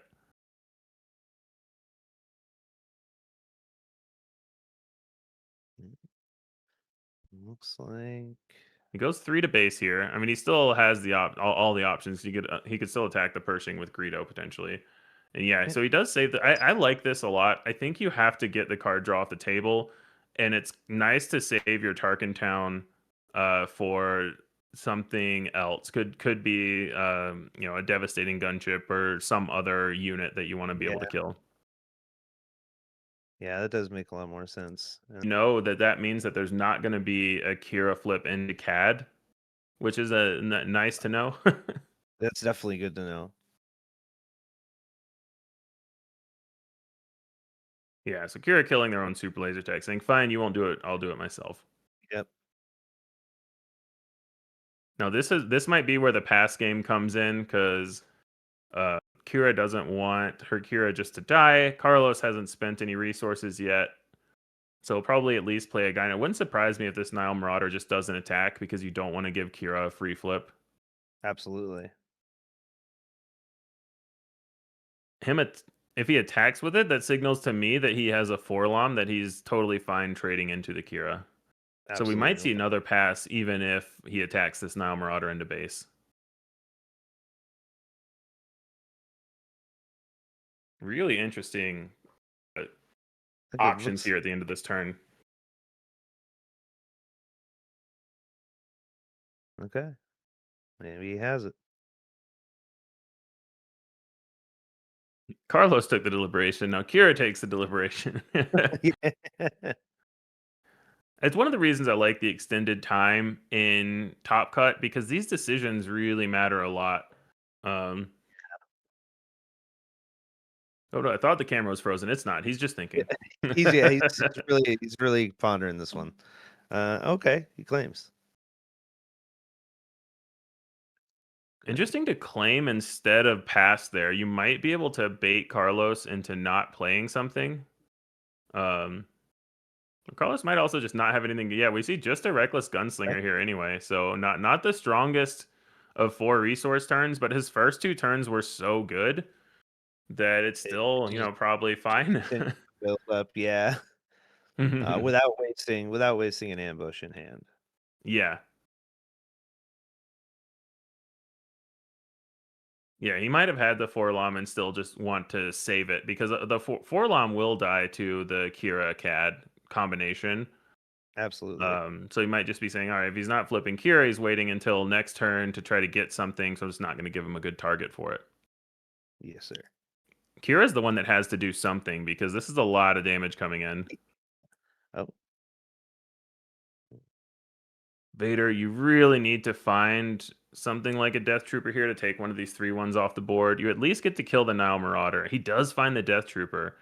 So I'd imagine we're going to ambush the Nile Marauder and Death Trooper kill probably the Stormtrooper.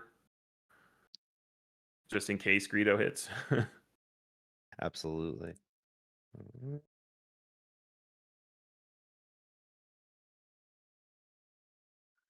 And this is where it could become relevant that Carlos still has his Tarkin Town as well.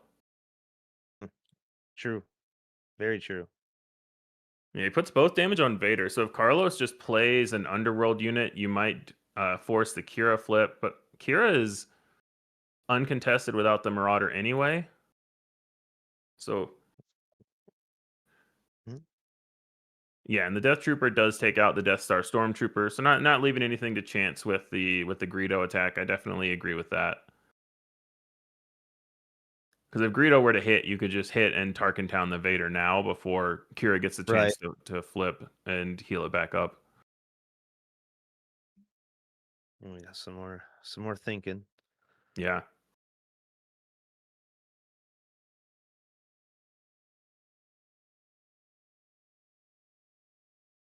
Yeah, tough spot. Still only 5 resources. So the double ramp from Kira, meaning that Carlos still isn't on his flip turn, even though there's a Vader on the board. Yeah, this is just a tough spot in general. I mean, he cleaned it up well. Yeah, definitely cleaned it up well. Attacking with the Reckless Gunslinger for 2. So leaving up the possibility that if you flip Kira, maybe Greedo takes it out. You could also just throw Greedo into Vader after the flip and then be able to Tarkin Town it. Yep. I think there was a pass from Kira there. Looks like they're still thinking, deliberating. Well, he has full resources over here. The damage is stacking up, though, for sure. Quickly. Okay. Yeah, I like this a lot because now you could CAD ping or you could wait, but you still have Forlom resources up. So you've added to the board and you're still making Kira not just be happy about slamming a flip.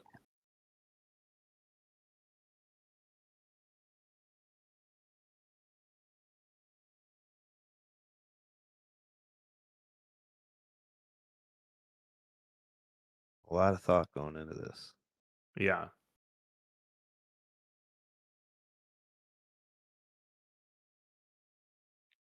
I'm not sure who the action is on, if they're waiting for Kira to pass or Carlos to decide if he's playing something after the pass.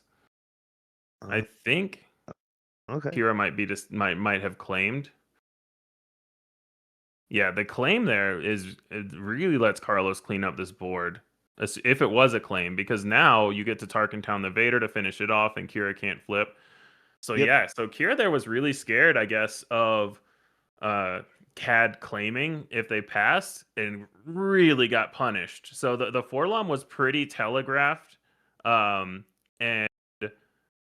it seems like trying to play around the Forlom played into it even more.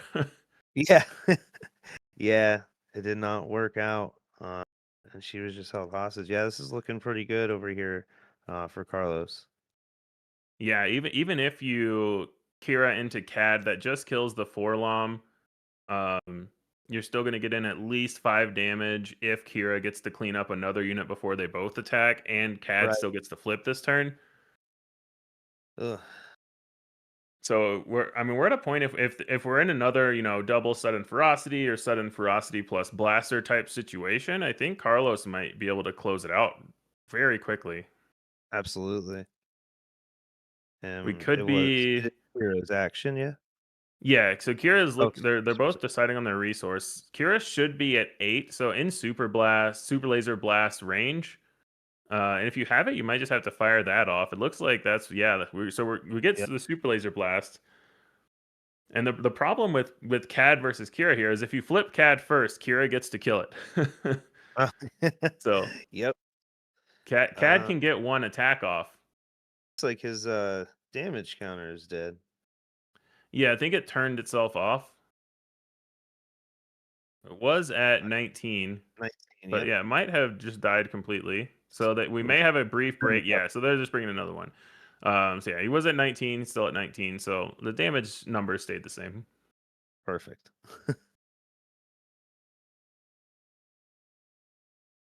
Yeah, CAD doesn't have a good way or any way in this list to heal himself or protect himself. You don't have anything like a jetpack or anything like that to protect yourself from the Kira flip. So Right. I'm just gonna we just want to get some more units out on the board and keep the pressure up. yeah. And we're in another spot here where I think Kira is deciding if they want to pass or claim, because Carlos could just claim if you pass again and say, "All right, I'll take the initiative or take the initiative and hit you for 2." I think as Kira here, you just claim. Oh. Wow, flipping the Kira here. I would have thought Kira would have held the flip. Yeah, But I nothing to think back her up. maybe signifying that there's an OB on the horizon. So yeah, this is an interesting read. If you read OB, do you ever just flip CAD and attack the Kira? You're playing so hard into a second super laser blast. Yeah. No, that's a tough call. Losing CAD, such a big unit to the OB sucks.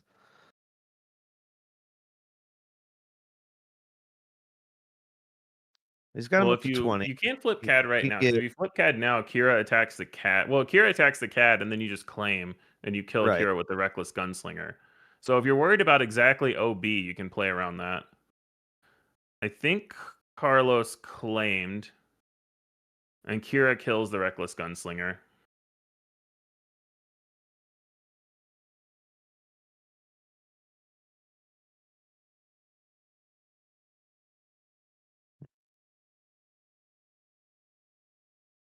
So yeah, we're seeing the late flip from CAD again.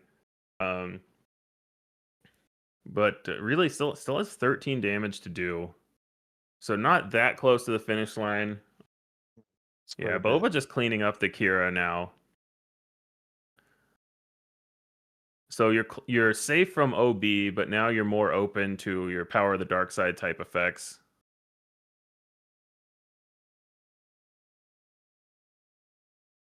And then I think Kira might have passed into a Forlom. Yep. Yeah, there's a Forlom out there.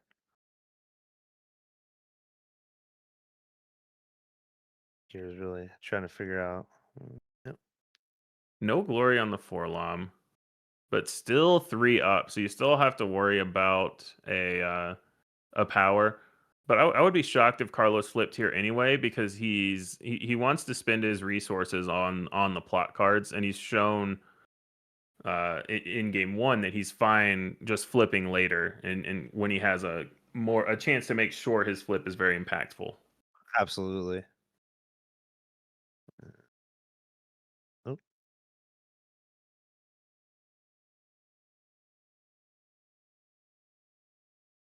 What are we gonna see? Yeah, a lot of tough resourcing decisions by both players, because there's a lot to think about and a lot to go through. Okay, I thought I saw him play a card. Ooh, I didn't Snoke realize. is. Ugh. Yeah, Snoke That's is rough. brutal. He does specifically say non-leader, but if your CAD isn't protected from power of the dark side, we could be in the same spot we were in last game, where he flips, gets in a lot of damage, and then loses right after that. Immediately. And this is hard with so many small units. Yeah. I see a sneak attack in Carlos's hand, but I don't see the Devastator yet, so he might be just trying to stall to get that in. Let's check in row. He only has a couple of his 1-drops that survive Snoke. He has the Guavin Antagonizer, that's a 2/3, so that would survive at least, to give him a little bit of power of the dark side insulation. But I would imagine he doesn't have that, or it would be no plot. So he doesn't have the sudden ferocity this time. No Garandan. Let's see if he has a blaster to at least get 6 damage in instead of 4. He could also have a surprise strike. He's playing 2 of those. Really figuring out here. See a lot of events in his hand. I think one is sneak attack. I can't tell what the other 2 are. I think they might be 2 surprise strikes. Really wants to maximize the damage right now. Yeah. Do we think he should be more concerned with getting Snoke out of there? That's a good question. Based on what's in his hand, I'm not sure, because I didn't see any of the small units in his hand, so I think you just go to base. So you're obviously very weak to. Oh, and the waylay for the Snoke. So that was the other event was a waylay. Okay. So waylay for the Snoke, and you just know here that power of the dark side is going to kill my leader, and you're just kind of accepting that. Yeah. But he didn't have a way to play around it based on what we saw in his hand, because he. Right.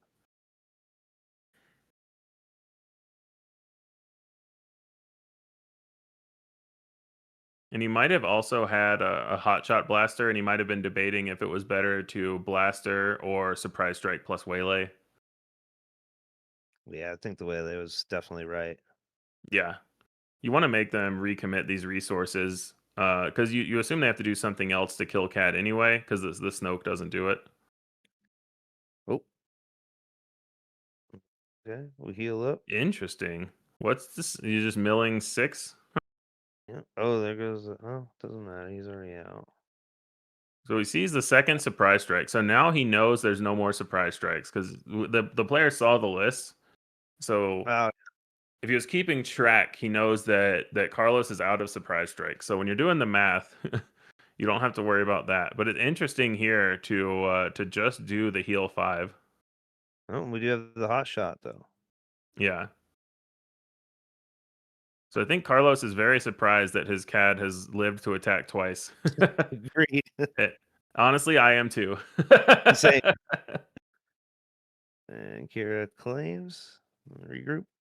Oh, there's the Devastator. So we know he has a sneak attack in hand. So now he has the sneak Devastator. So now he's hoping that Kira has to do something like a super laser blast, spend a lot of resources just to kill this CAD. He doesn't want 10 cost Devastator, because that's a Space Sentinel. And that also stops the Devastator from attacking. Yeah. But if he gets 1 more damage in, something like a Reckless Gunslinger, the Devastator is lethal just with the When Played ability. Absolutely.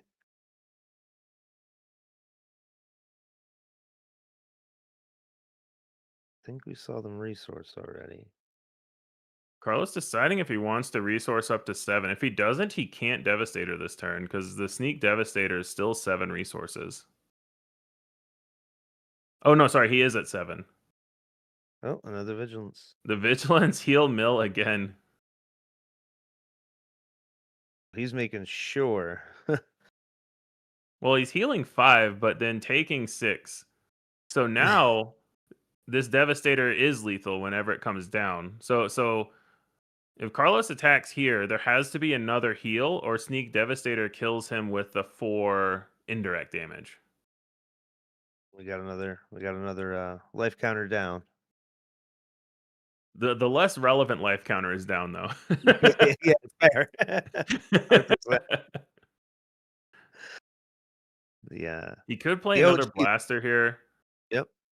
It's interesting to what he might be considering trying to not have the Devastator be lethal this turn. Yeah, this is. I think he's just saying if Kira claims he gets that. Yeah, so Kira claimed, and then the Sneak Lurking Tie is lethal. So Carlos takes game 2. We saw a sideboard coming in clutch there. The Sneak Devastator would have been lethal. The Lurking Ties are also from the board. Yeah, Sneak Lurking Tie getting the job done there. So well played by Carlos to navigate around that. It was looking pretty rough when the Snoke was down the board. Yeah, I was really wondering. I was like, oh, I don't know really how to get around that. But yeah, he did it pretty well, pretty clean. And just filled the board right back. Well, took control of the board immediately after. Yeah, it also goes to show. I think a lot of people when they play, they say, "Oh, I never flip into an open board because I just lose to Power of the Dark Side." And I think Carlos rightly recognizing that he loses if he doesn't flip there. Right. If there's whatever happens, he loses if he doesn't flip there and get in the damage while he can. And just saying, yeah, I can't play around Power of the Dark Side because I lose otherwise. So if you have it, you have it. And luckily it worked out. Yeah. Doesn't look like any more sideboarding took place, right? It looks like they're sticking with what they have in there. Couldn't really see. Yeah, I think that doesn't happen as much with this game because initiative. It just you see that a lot with Magic the Gathering, right? Where people say, "Oh, if I go first, I board this way. If I go second, I board this way." I don't usually see that as much with this game. Fair.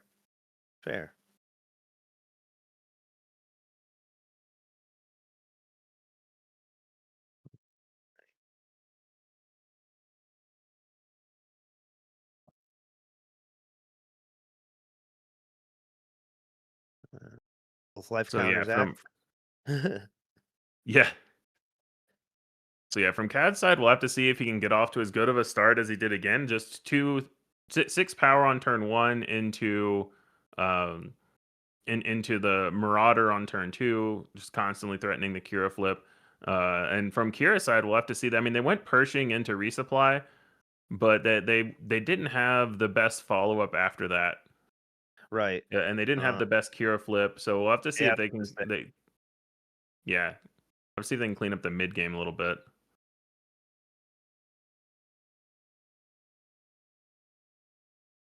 Still figuring out some resources.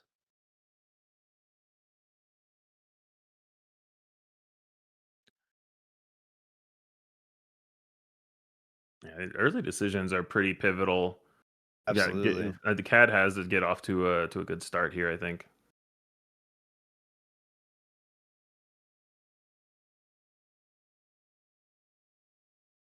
There we go. Well, 3-1, the start they want.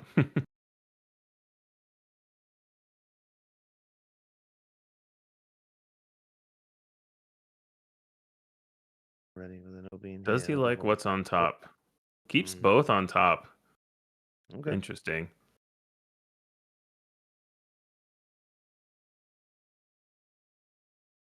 And then, I was going to say, I assume you would Tarkin Town this just to get it out of there, and you have a lot of space units you want to play.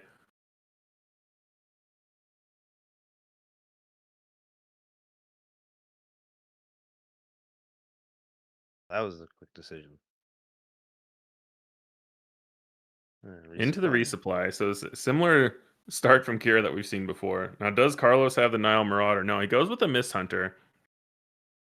So this could might be part of why he wanted to just clear the Inferno 4 out. Keep this guy out there. Yeah.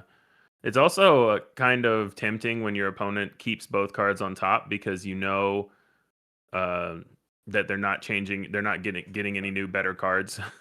Yep, and there's the Kira with the CAD.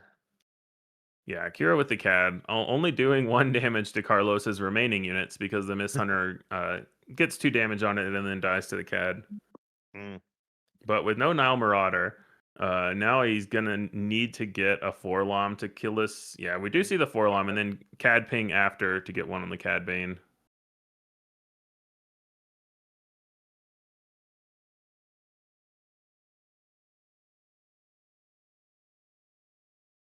So yeah, I think this Cad Bane is going to be able to do some cleanup though, because you can take out the Guavin and then still not be dead to a Cad ping.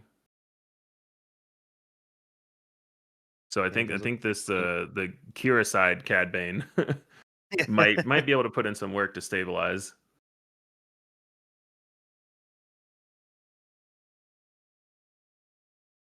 Let's see.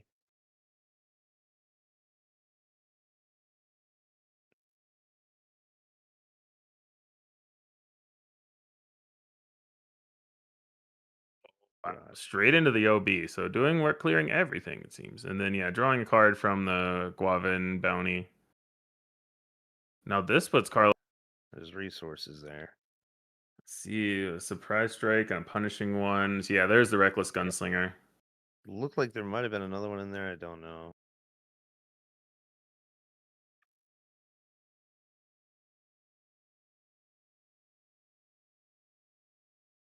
Kira can't pass up 6 to base just to kill a 2/1. Yeah, also this lets him shield, which is nice, but shield probably going to get pinged off pretty quickly anyway.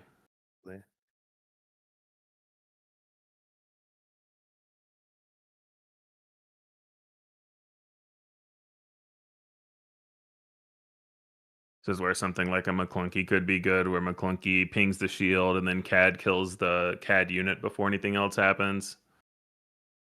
Be pretty clean. Oh. Going right to base. He could still have the McClunky and just say, "I'll take 4 damage on my base to deal 2 to yours."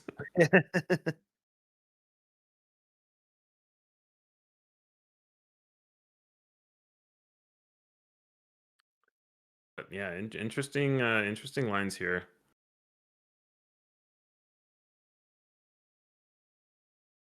Zuckus. Okay, so playing a big guy, but you still have your power, insulation, and the Reckless Gunslinger. Also, the CAD attack to base makes me think that there was not a power in hand, because that could be a good reason to kill the Reckless Gunslinger. Absolutely. So Carlos might have a read that there's just no power.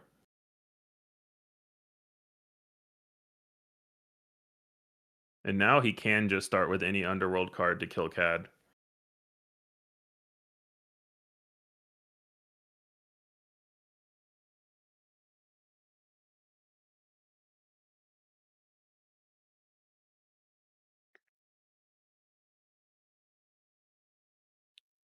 Let's see what he does first.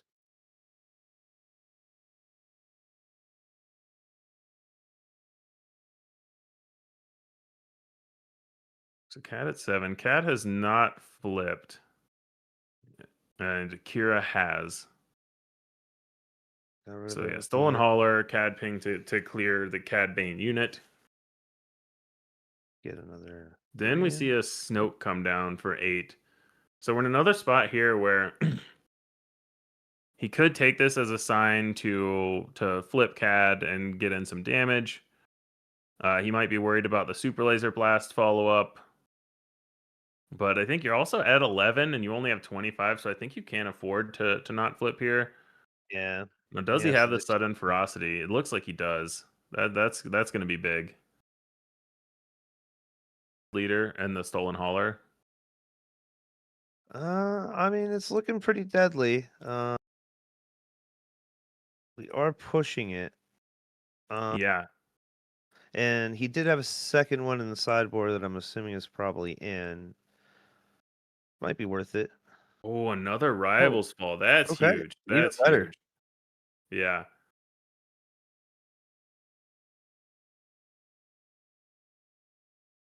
Right now, Holler only attacks for 2, so you are badly losing the race to this Snoke. He is at 8, so he could just play the Devastator now. Yeah, it's not looking very good for Carlos.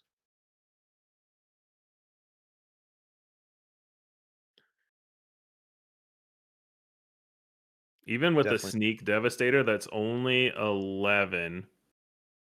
Yeah, only 11. So Sneak Devastator would win Carlos the game here if he gets this Holler attack in for 2 first. So I'm guessing he doesn't have that because he's not slamming it down. Right. Takes the 6. He may have the Devastator and is debating if he needs to try to hold out for the Sneak.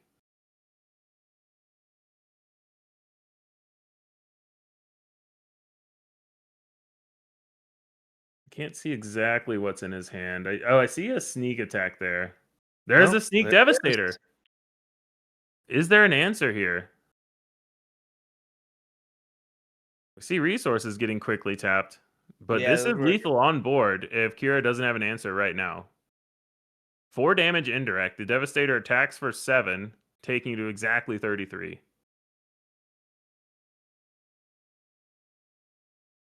That's game. So that's game. Yeah. Wow. The Sneak Devastator did it for Carlos, taking down Kira in 3 games. That was as tight as it could be.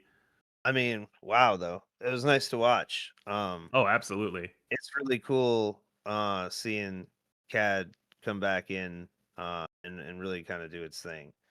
Yeah, definitely. And interestingly there, if the play had been Super Laser Blast, Sneak Devastator still wins it because there's not enough resources for a Power of the Dark Side, and the Devastator attacks for 2 more. So even if your play was Super Laser Blast, Carlos had that covered as well. Yeah, really. I mean, he had me fooled in the last half there. He really was. He didn't look too sure, you know?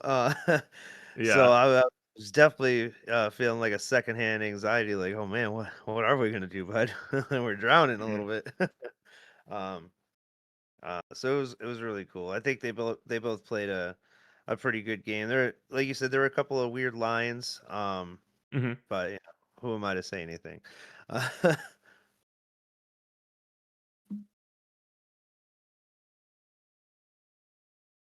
Seems like the shop did everything pretty well. Looks like it was a pretty well ran PQ overall. Yeah, it seems like it for sure.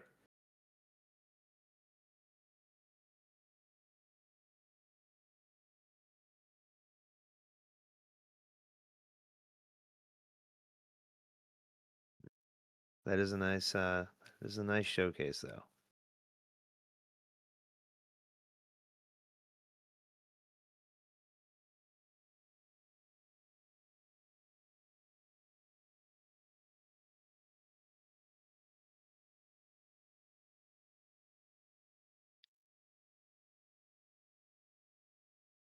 Yeah, so we're going here. There's a judge call going on in one of the other games right now.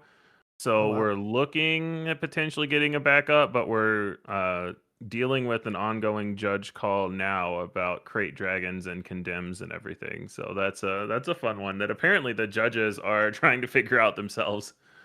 Yeah, there was a tough one at a PQ in Clifton Park last week with condemn and a Poe. Because I think the problem that they've been running into is that the other part of the text on condemn says and loses all other abilities. So it's outside of like the quotations if I'm not mistaken. So in general it loses like just its abilities overall. No, that is not correct. So they made an official ruling on it, which has been linked in Discord, that The Saboteur bypassing Sentinel still works because the unit has abilities until the attack starts. Okay. So yeah, there's all. It's very, in my opinion, poorly worded. So it's more of an on attack. Okay. Yeah, I get what you mean. Poorly Yeah, worded. so everything about the card happens on attack. It's just kind of worded a little awkwardly about that. Yeah, that is very odd. Yeah, Yeah. the judges called it one way, the player called it another, and the way they ended that was at least with the post situation was, how I said, and I was like, oh, okay, that must be how it is. I didn't know there was something official release. That's way better and easier to know. But yeah, the wording is Yeah. definitely off. Oh yeah, the wording's definitely off, and it's tough sometimes with games like this, but where you the very helpful thing about this game is that we have the judge Discord where you can go and get those live ruling Right. updates. Um, Definitely helpful. but yeah, the official response here talks about where it says Saboteur bypassing Sentinels still works, but Saboteur defeating shields does not work. Restore and raid don't work. Grit doesn't work. Overwhelm. Those are the easy. The Saboteur one is a little bit confusing, but it makes sense, I guess, when you think about it. Right. Yeah, absolutely. And then it says after the attack is completed, the unit gets all of their abilities back. The effect that removes the abilities is only active during the attack. So yeah, Okay. super wonky one there. Yeah, definitely. Okay, so we're moving here into our backup game where we have got Plot Chancellor Palpatine Data Vault against Han2 Blue Force. Yeah, and it's looking a little tight. Yeah, I was like, it looked. I thought it was a clear board, and then I saw the Devastator, and it's not a Yeah, clear same. board. I was really looking, but he definitely wants to get the force for Chirrut.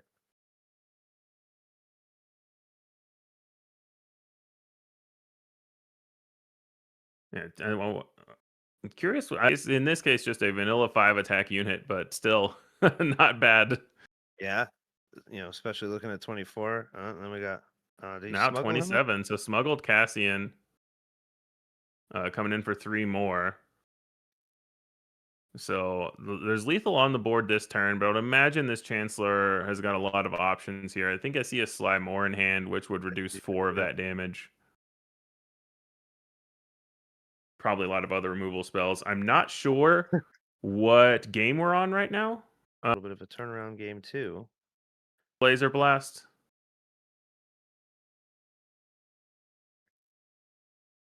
Yeah, just blasting again. What's your rebuild this time, Han? How many? The nice thing is Han only spent 1 card from hand last turn with the Cassian coming from the row, so still has a decent amount of resources there in terms of cards in hand to rebuild the board with. And 2 more units coming out. Luke representing lethal by himself, along with some Power of the Dark Side protection. So Chancellor really needs a Sentinel here or something to prevent this this incoming damage. And if you Super Laser Blast again, then this Karis Nemec gets a Spy token, gets in for 2. Yeah, this is real tough. I would assume Palp's flipped by this point. And I would assume so. We don't see the marker, but I would guess that Palp is flipped. There's an Annihilator to kill all the Lukes. Oh, that was a good pick. Oh, taking another one from hand is huge. Aggressive Oh, negotiations. the aggressive negotiations anyway. So that's only there are 3 more, so that's 6. Yep. So yeah, aggressive gets it, but Palp fought hard there, but this Han was able to rebuild, keep all the cards in their hand, and then get lethal with the aggressive negotiations after getting a Luke discarded. I really like the Han to Blue Force deck. I got to see it in action at the PQ in with Minnesota, where Carlos took it down. Yeah, and I was convinced. After that, I was like, okay, it really does handle well into quite a few things. And I Hantu Blue shift over to the 30 and the more just straight value plan, and we've seen Force make a comeback in these last couple of weeks as well. Yeah, I have seen it quite a bit. I misread the cards earlier. That Obi Mystic Monastery deck that I was talking about. Mm-hmm. And there's a yellow version as well, I believe. But it's almost like they took the idea from like Leia. When you get Leia in a limited pool, it feels good if you got a Yeah, lot of yeah. one drops. Yeah, it's almost like Mm-hmm. they just took that idea and transferred it over to a little bit maybe I don't know about stronger, a little bit of a more useful wide range unit, where you don't have to disclose, just use a base that you constantly have the force with. But Yeah. it's pretty cool to just see a lot of it really showing up. Yeah, definitely. So here we are going into game 3. Top 4 of the Elgin PQ at Elgin, Illinois PQ at Boars Hat Gaming. We know one of our finalists, so now we're gonna see who is Carlos gonna face in the finals. Okay.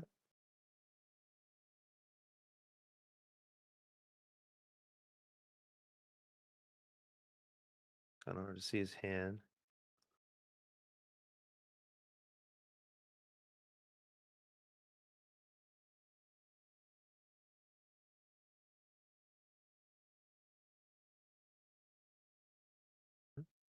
Makes sense.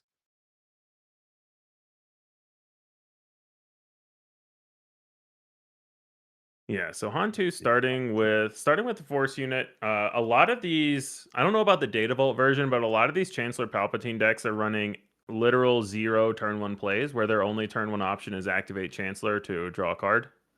Yep. It's And pretty funny, but it works out because you just get so many cards in your hand. Because instead of spending one, you get one back. So now you just have all the options in the world. and he played Cham literally, I assume, to get the force, instead of maybe. He's not really ramping, right? Yeah, so well, Possibly. so I think he kept the Cham in case there was a resupply, and also we see another one in hand. But I think he's Oh, I just did see playing it as another a one. 5 attack unit. He's saying here you Yeah. have to have another. Roger. Yeah, I think Han's goal here is to just say, okay, how many removal spells do you have? I'm going to try to take them out one at a time. But it's one of the benefits of this Chancellor Palpatine deck over something like Akira that he just naturally has so much card draw. He says, I can 1-for-1 you all day because I'm drawing so many extra cards. Like here, Chancellor just gets to Absolutely. draw another card.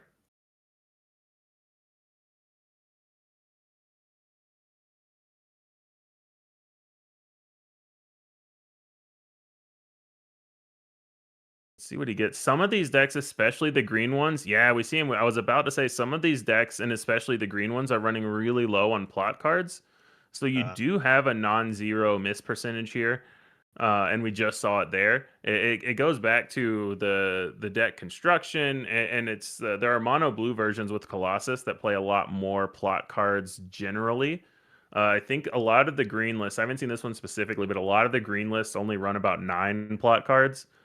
Oh, They're okay. just trying to be a control deck where they hopefully draw more.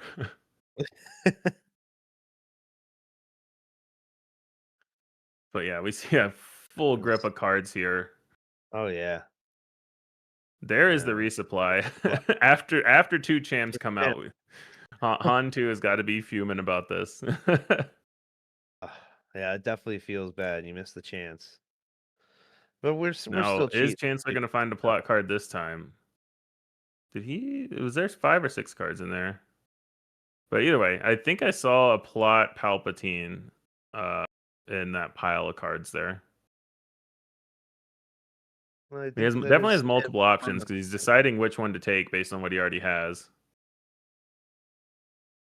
So yeah, he does go Yep. for the Palpatine unit. So that's the one that when played, you get 2 spy tokens and they get Sentinel if your leader is deployed. Yep. And yeah, there's a little bit of glare on the Palpatine side, but we're trying our best to get through what's going on. Absolutely. Han's putting a lot of power on the board here. So we have Cham and Anakin and Han out. So 13 representing 13 damage on board. Yeah, it's pretty big. He hasn't had the force yet, huh? No, he's only been able to attack with Cham and Han, and neither of them are forced units. Cham is a Twi'lek rebel, and this Han is just Underworld. They haven't printed the force sensitive Han yet. That's coming later. Oh man. Yeah, so we see two plots here: Slime Moore and the 4/6 Sentinel. So when Palpatine flips, you get to play your first plot card, or one of the plot cards gets costs 3 less. So he's playing 10 resources worth of cards for 7, and now anything that attacks a base gets -2 attack this turn. But there's also a giant Sentinel in the way, stopping you from attacking the base first. And that Sentinel's giving back 4 damage. I think it takes out Cham. Yeah, it doesn't take out the Anakin, which is why that one goes in first. And the force is gained now. And then, yeah, Palpatine does attack for 6. So he's a huge attacker there. And, Mace Windu coming in to finish off the Sentinel. I like that a lot. Now, do you just go to the base? Yeah, only for 3, because Sly Moore gives all units that attack a base -2. So Cham only attacking the base for 3 there. But you've regained your big board at least. Absolutely. And that's while she's on the board, or is that for a phase? No, just for that phase, yeah. So now units attacking base will attack normally, but for the phase when you play her, they get -2. I think I see. Did I see a crate in there? No, maybe not. I see a Kiadi. Yeah, I was trying to dig through the Palpatine's hand. There's so many cards in his hand. I gave up looking at that one. I mean, your leader ability draws a card, and then without spending any cards from hand, he just played 10 resources worth of cards on the flip turn. This leader is really cool. It's got a lot of cool applications, whether it be in green or mono blue that we've seen. Yeah, the mono blue is just, it's grindy. Oh yeah.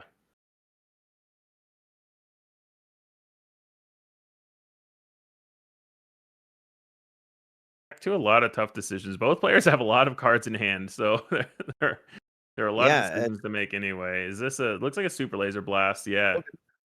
That was probably not a bad play. He's really done a good job at pretty much denying him the force most of the game.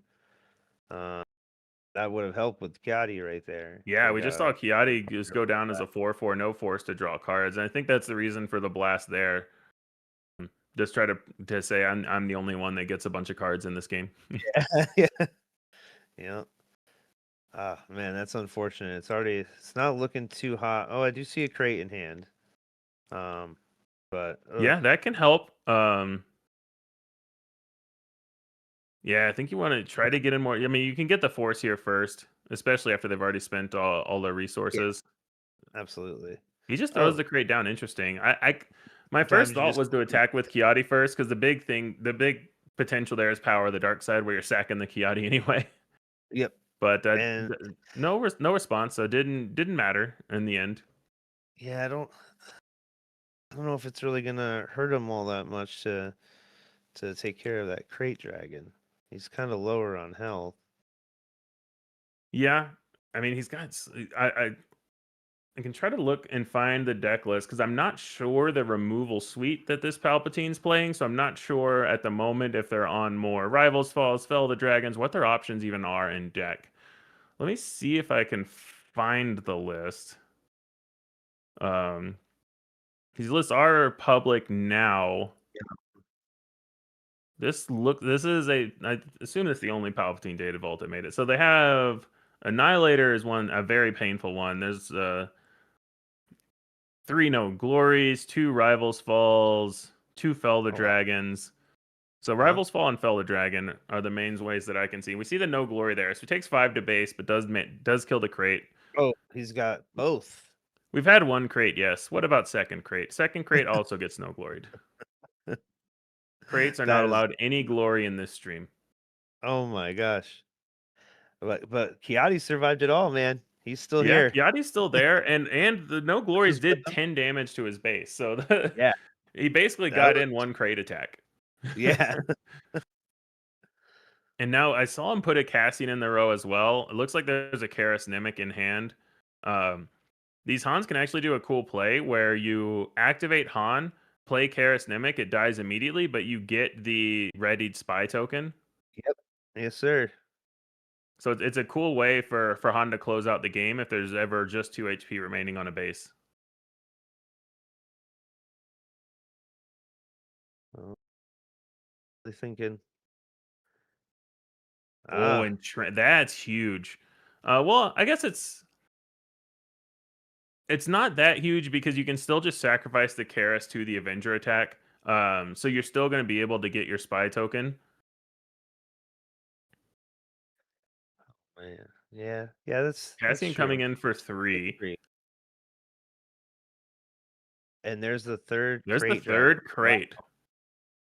That might be it. I bet he might slam that sucker here. Yeah, because even if there's something like a super laser blast, he's going to get this readied spy token to attack up to 29. And plus whatever that oh yeah, you have no choice. You'd be stuck. You'd have to play something. Yeah, it's looking really good for Han here. The Palpatine's got to find something. We've seen 2 No Glories to deal with 2 crates. We've seen 1 super laser blast. He's got a lot of cards in hand, but does he have the right ones? And that's We could see where something like they get me stuck. Too much thinking. yeah, if there's another Sly more, that would be good because that would give all the units, including the new spy token, -2 when they attacked. Huh. So that would save you a bunch of damage if you had a Sly more. Because even like an OB to kill the board, you're still gonna get hit with that spy token. It is Han's action, I believe. No. I believe it is Chancellor's action.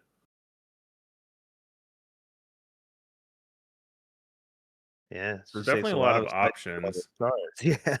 Yeah, OB doesn't clear the whole board. So OB would leave 1 health left on the Karis.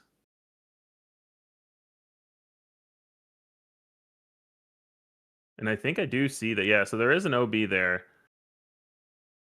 Doesn't it leave 1 health on the Karis? Am I crazy? He has 6 health. The OB should be for 10, right? Oh, no, sorry. Karis is a 3-2. Yeah, sorry. OB does clear the board. Reading is hard. But yeah, so OB clears the board, gives this readied spy, and we know that there is a crate dragon. But with the Avenger still around, you need something else to protect the crate as well. He might just play the crate now. It's really risky because any removal for the spy token, the Avenger kills the crate for free. But I think he has another Karis in hand potentially. It's hard to And with 0 damage on his base, he can tank a lot of these Avenger hits, so he doesn't have to worry about the damage here.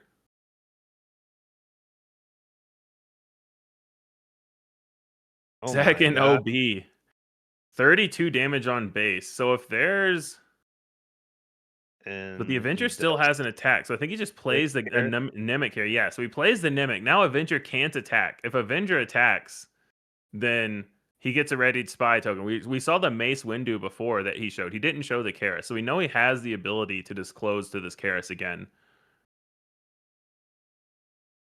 So I think you have to claim here as Palp. Yeah, this is tough. Yeah, this is a wild one. Claims somehow takes care of the Karis and the spy. He is that maybe okay. Yeah, that is a legal play.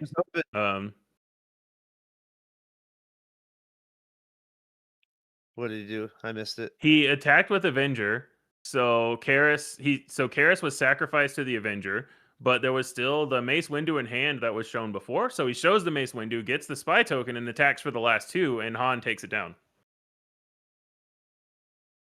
Well, So yeah, the double Nimic being really? Oh, yeah. equally important to the triple crate dragon there to end it for Han. It really just shows the power of that card of Karis Nimic.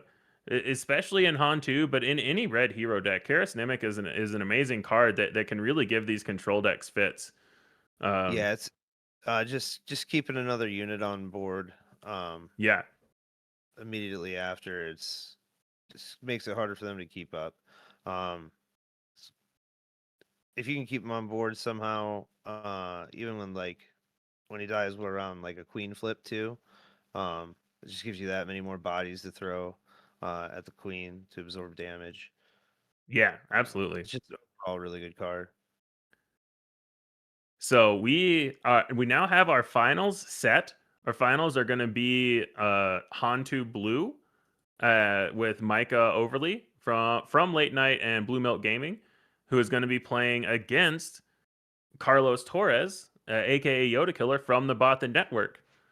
So that's going to be a really exciting final. Han2 Blue Force against Cad Tarkentown.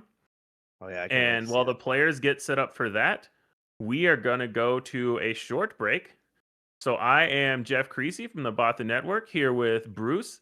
And thank you all for hanging out. We'll be right back with the finals in a few minutes.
Check the mic and make sure it sound right, boys.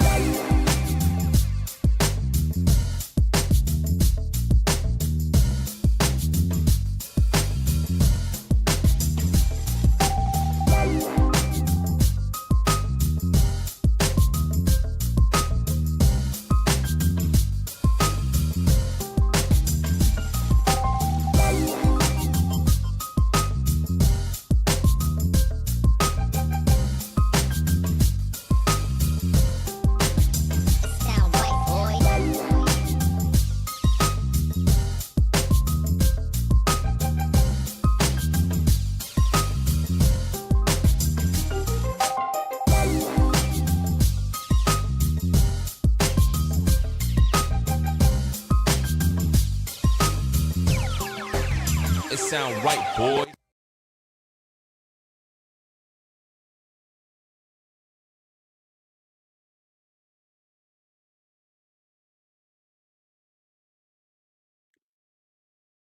And it's time for the finals here at the Elgin, Illinois PQ live here on Late Night Gaming. I'm Jordan from the Colorado Cantina crew, joined by Alex Krez from the aforementioned Late Night Gaming competitive team, as well as Blue Milk.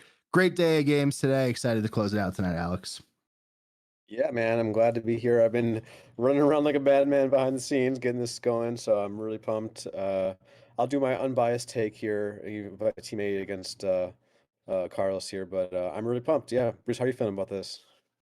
I'm excited. I'm a fan favorite of the Cad Tarkin town. So against Hantu Blue Force, it's going to be really interesting. Yeah, so we saw Micah really battle back in the back half of that Chancellor Palpatine match last round. We saw Carlos get a game loss for a deck check era, plowed through it, came back, just played in a non-favored matchup against Kira here in the finals. Two great players from two great teams. Excited to see how it plays out. We have Carlos mulliganing and Micah getting ready to resource. Alex, when we're looking at this, obviously the Tarkin Town meta overall is tougher Hantu Blue. Why is that? Well, for those that aren't familiar with Hantu's ability, it puts 2 damage on the units, and that opens up the Tarkin Town in turn 1. Cad might not even need a ping. And we see, actually, I see I think Ogdo Bogdo in hand there for Micah. But he got the 3/5 Cassian to follow up with that, so let's see what we got here. Yeah, so it looks like Micah gave Carlos the initiative, just completely passed the turn in general, probably trying to do some pass shenanigans. It is an issue with these one-drop CAD builds where you're going to get pinged. It's just about when it's going to happen. Right. You know, so now you have a situation where you can drop a 3/5. So I think you're in an okay spot. Oh, don't love showing that aggressive negotiations, but that's the challenge. That's why I mention it, is because, man, CAD can get off to such a good start in this type of environment. Yeah, it would have been a little better for him to have a couple of 1-drops out there instead of just the one, but maybe it doesn't look like he had a good draw. Yeah, then we see that stolen AT hauler come down. Really problem unit for a lot of decks to deal with just because of that 5 HP, right, Alex? Right, this 5 HP breakpoint is tough for the Hantu Blue, but we see an entrenched in Micah's hand there. And I will say, it's from the Hantu Blue side. I'm familiar with this matchup, and I would say I would absolutely take a single 3/1 in play with Tarkin Town still active over two 3/1s, and Tarkin Town being burned, like he did play out his turn 1 unit there. So I'm totally in favor of the double pass for Micah there. Interesting that goes base here and doesn't trade with the Stormtroopers. That's an interesting call to me. I know Micah's a more aggressive player than me, so we'll see. I like it. He's got the cheer at Sentinels. Like, kind of makes sense. You can cheer it sometimes. Helps you turn the corner. You drop him down to the wall, and then suddenly you're gonna hit base a bunch of times. So yeah, this is might be a quick one compared to some of our other matches. We'll see. Yeah, I was gonna say, it's looking like it might start picking up here. Yeah, and I think that's good for all of us. It's been a long day, but we have that stolen AT hauler push in a little bit harder. Then we get the entrenched onto Cassian. Interesting. Okay, he's saying you can Tarkin Town me, but I'm still going to be able to trade next turn, which I think is an interesting play line. Probably not as familiar as CAD players are used to seeing. Another hauler, though, getting extra familiar with that space unit and getting an extra ping on that Cassian, followed up by Grogu. Yeah, I'm not sure I love the self-entrench there, because I feel like you want to stop these haulers. That's one of the best ways. Because I don't know if CAD even has many upgrade hate, if at all, right? Maybe you can. It's on underworld units. You can't McClunky it back to hand. So, yeah, I will see about that entrenched. But the Grogu will be nice, but it's going to take way too long for those Grogus to start hitting the 4/5s, right? Only 2 damage a turn. Yeah. So, the hauler is an underworld unit, but I think what they're probably looking for here for any sort of upgrade removal is the bamboozle, which is more like returnal, right? Return service to an entrenched going somewhere else. So probably not going to see that, but it's probably a punishing line once the second hauler came out. Then it becomes a different calculus, I think. Right. I think in my mind, Micah's playing around the 4-LOM there, because the 3/1 casting or 3/4 casting is pretty vulnerable to a 4-LOM ambush. Mm-hmm. So on second thought, I don't hate the trench line, but like you just said, the second hauler really makes it difficult for Micah. So let's see, but at least that Grogu can attack into the 3/1 and get the force and clear the board, put that unit off the board. But we'll see. Yeah, I think I'm really curious to see how this goes because I know in our testing, leading up to this, I personally did not do much CAD target down testing. Not sure about Micah, but that's going to change this week, no matter how this match goes, because Yeah, he seems Tarkentown to be definitely a back. rising force. See the criminal muscle coming down and defeating the entrenched. Great play, great, or just returning to hand, excuse me, which is similar to the bamboozle here. And then we do get the Tarkentown on Cassian. That's interesting. Got those callers in space. Ooh, a double fell draw there is not great for Micah. You might want to see one of those later against like a Zuckus, 6/6, but not helping any of these units on board.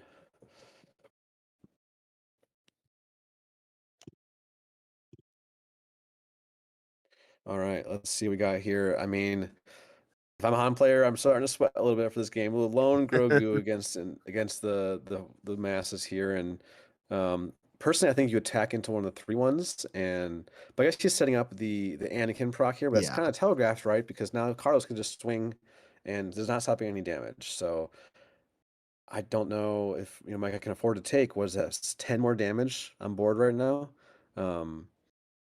I'm unsure though what his alternatives are, right? I understand wanting to save 2 or 3, but in the long term, I think you do need to get those haulers off the board, and whether it's Anakin or something else, you need to start being able to fight as opposed to just defend, right? Oh, absolutely. And so, yeah, I think I almost like, here you could, if you, well, the thing is, if you attack with Grogu to clear one of the weenies, here you have the Force. Yeah. To cheat out the cheater as a 3/3 with the Force and entrench the other hauler. So, yeah, it's interesting. I think that's what he's got to do here is Hantu Blue. Is just at this point, it's just stem the damage. You got to get as healthy as you can because there's, the only heal he's got is the Itinerant Warriors and the Lukes, and I don't see him in hand right now. So, yeah, the lack of force is definitely problematic here as we see Han clear that criminal muscle. But the answers that you have cross arena really are like Mace Windu, really are like, healing to race with Itinerant. We do see that Anakin coming down, clearing that hauler like we mentioned, but damage has been done. Mike is sitting at 21. Zuckus, Stormtrooper, and hauler on the board. I'm not sure if there's a way you could deal with all of them. I don't think so. Just that double hauler, I think, is exactly what Carlos wants in this matchup. Because if he wants a quick tip against Hantu Blue, those haulers are top worst card in the game. You don't want to see against either playing Ham on green or now CAD running them. I actually didn't realize it's Underworld, so that's good to know. Yeah, and might be going to a game 2 here, folks. Looks like it because even playing Churret, Zuckus goes just straight through. Any sort of buff there happens as well. Oh, Blaster, yeah, maybe has to fell the Zuckus, but then he's still dead to surprise strike or. And he didn't replay the hauler. I don't know if he forgot or if it's just like maybe I don't know if he had to claim. I can't remember. He did have to claim, but it's after Zuckus he had to claim. But also, there's an argument to just wanting it off the board. And there's a surprise strike that'll seal game 1, and we're going into a game 2 where Micah really needs to adjust that opening window because that's really what this Tarkentown deck does. It stops you from getting into your flow, and when your flow includes getting the Force, it's a real big challenge, right, Bruce? Absolutely, 100%. And the last couple games, the last matchup we saw, that was definitely Palpatine's focus was keeping the Force at a minimum so he couldn't utilize it. Absolutely. Yeah. It does look like sideboards. Yeah, I see a Galen sideboard. Does that sound right to you, Alex? Yeah. There's one Galen, so I could turn off Tarkentown. I'm sure Nemix are gonna be great to bring in here. And probably the Constables. If I'm probably cutting all my 9 drops against CAD. So I'm dropping bringing in. Yeah, I don't think you're gonna live to be able to drop a 9 drop. If it's kind of like, my philosophy is like it can be nice to have like a Bo-Katan, but the situation, the theory only goes so far. So are we gonna get there? Let's look at Yoda Killer's sideboard. He's got a lot of gas there. The 2 Lurking Type Phantoms could be a problem. Probably not, just because all the -2, -3s in the Han deck. But the Sneak Attack Devastators might be able to come in the CAD, the 3rd CAD unit. So we watched that earlier. Yeah, I think main deck that Carlos isn't playing any CAD units. Could really go in with a little bit more low to the ground build, but part of that trade-off is that lets him play Punishing One, lets him play the stolen AT haulers, and it's a little bit of a new flavor for these CAD builds. And overall, like, I think it's really nice. I really enjoy it. And over at the Colorado Cantina crew, we always give Carlos and Sharky a hard time because they're always working, they're always plugging away, and I think that's what this sort of deck mastery shows in this type of tournament, where you don't really expect it to be dominant, but they have lines that are very challenging. I would imagine they play they bring the devs in, trying to get those out early with the sneak attack and push damage. The 25 health bases always get that bad rap for being 25 health bases, but in reality 28 is really not that different. No, not too far off. That's why I always joke, I wish there was a forced data vault version, because not only will it make my deck building easier, but then have the extra HP. Yeah, that sounds really well balanced and fun for everybody involved. Appreciate the suggestion. It'd be a blast. Yeah, no. Hire me, MFG. I'm an expert game designer. Yeah. But yeah, we got so as we game 2. As we wait here, I want you to kind of walk through that double pass situation, because it's not necessarily as self-evident as it might be. I feel the same way. As we were getting ready for Worlds, I was playing Han2 Blue, and my teammate Kyle Craft, who was on stream earlier, also, we were having these conversations about what the best outcome is here. And explain why you think it is what Micah went through with that double pass. Yeah, the thought process that I have is that the worst case scenario that I want to avoid is CAD having 2 3-1s or 2-3 and a 3-1 on board, and then Han having nothing on board. And obviously Talkertown will be burned, but to me, that amount of push damage I can push is it's hard to come back from. So, and my ideal situation is dropping a Grogu or passing into a Grogu or a Marin. I think those are the 2 MVP cards for turn 2, either full health Grogu or full health Marin on turn 2. To me is great. So let me know if that makes sense. No, it totally does. And I think, Secretive Sage, back when that was being played more often, was also a fair option to start with. But it really is trying to just avoid that worst case scenario, as you put it, right? They have 2, you have none, bad for you. They have 1, slightly less bad for you, right? These are the caveman math that we like to do, right?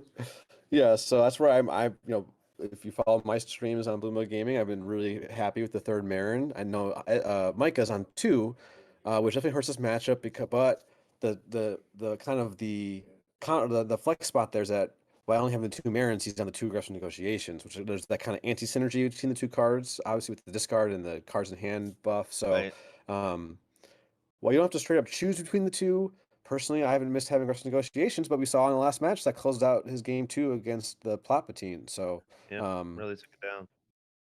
It's tough, Yep, the Grogu, I think it's like double Grogu. So actually, and a Marin, and a Force Lightning.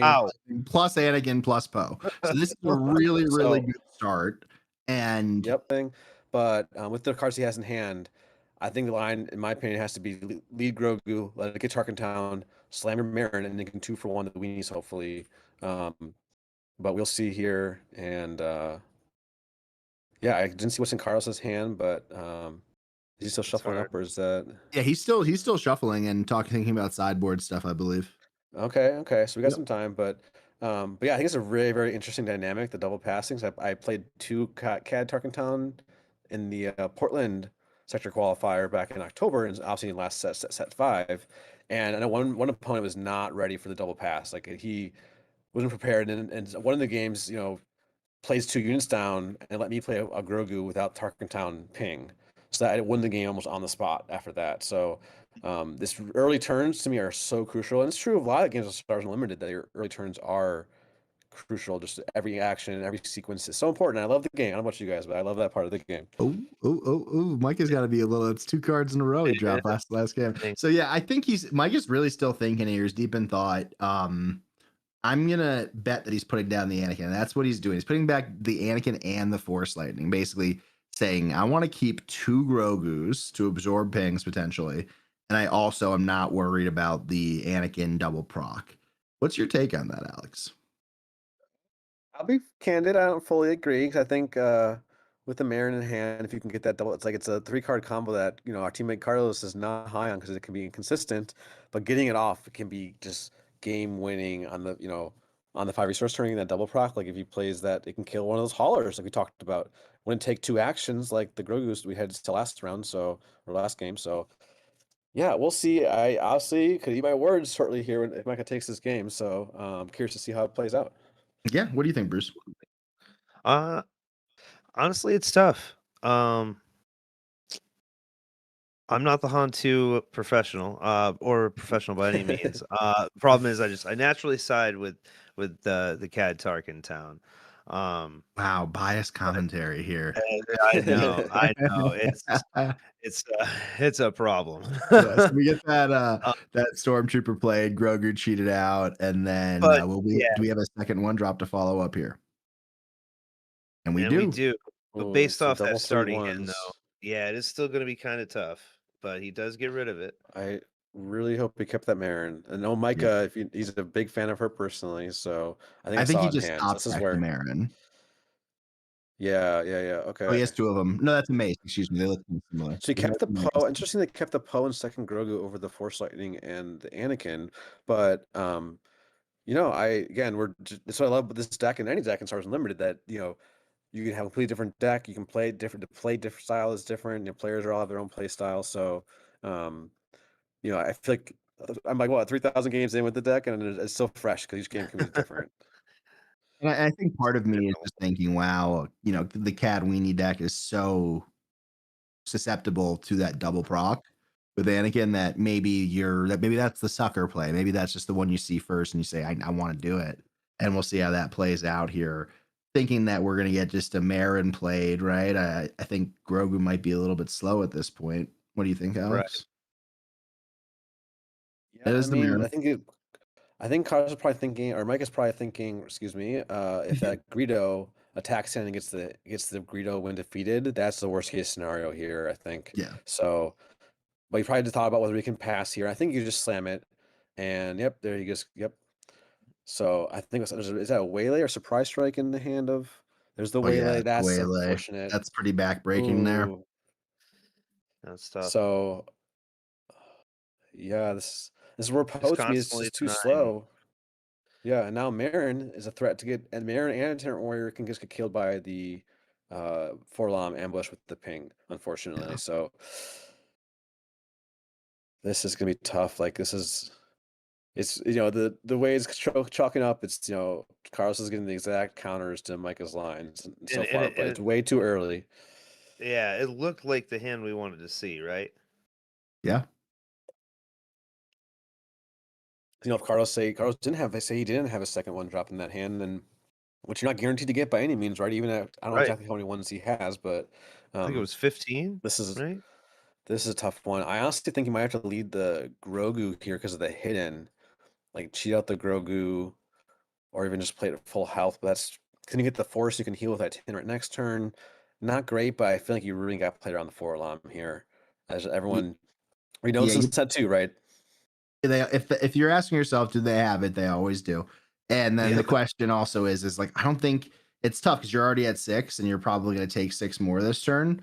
But I don't think you can play for this turn. I think you need to play to set up future turns because you're so far behind now with first that double 1 drop with the ping and Tarkin down, then followed up by Waylay. I feel like you gotta worry about the long term as opposed to what's going to happen instantly, but maybe that won't even be enough. As he piles up,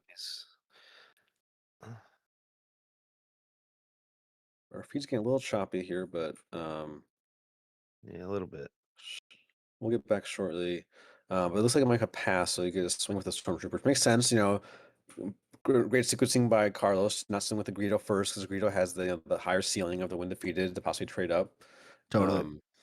The looming threat of Greedo. Everyone, I'm sure, who's played this game, the the Rhodian who can ruin your day with that discard off the top of your deck. So this is a tough one. And Jordan, what are you playing here? If you're Han, are you playing? Oh, there he goes for the Grogu, full health, like I was saying. I think it's Grogu just to stick a unit.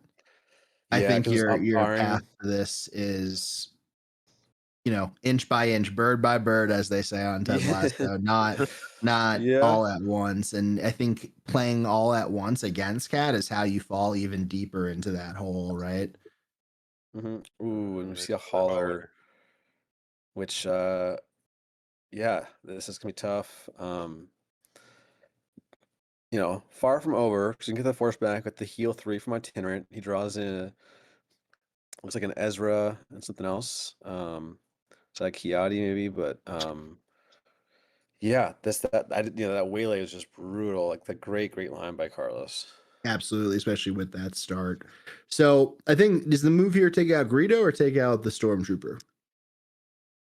I think it has to be the Greedo. It doesn't really matter. I think it's the Greedo because you don't really mind if the 2 more damage gets on your Grogu at that point. So yeah, not in this situation at least, right? Is that a moral authority actually? Is that in his list? Wait. I know Kyle Craft. Shout out to Kyle. He's been running that card. Yeah, we love that at the Cantina crew.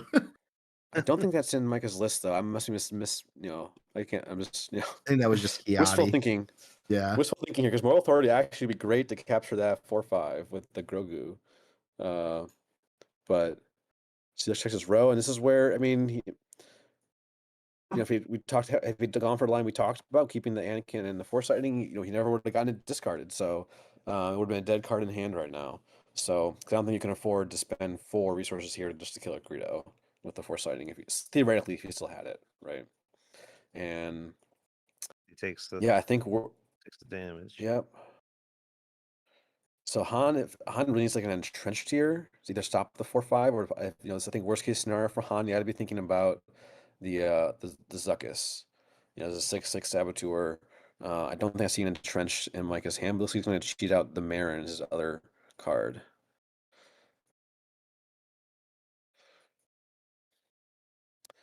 And yeah, Cat is 64 and as well. Flips now after taking 4 from that hauler up to 16 on base. Gryndon coming down. What's the call gonna be? I don't know what he called, but we'll see if he discards anything. That's like Poke, Yadi, Aggressive Negotiations, and Marin here. And Aggressive Negotiations might be able to help him trade up into CAD leader and threaten the kill and flip.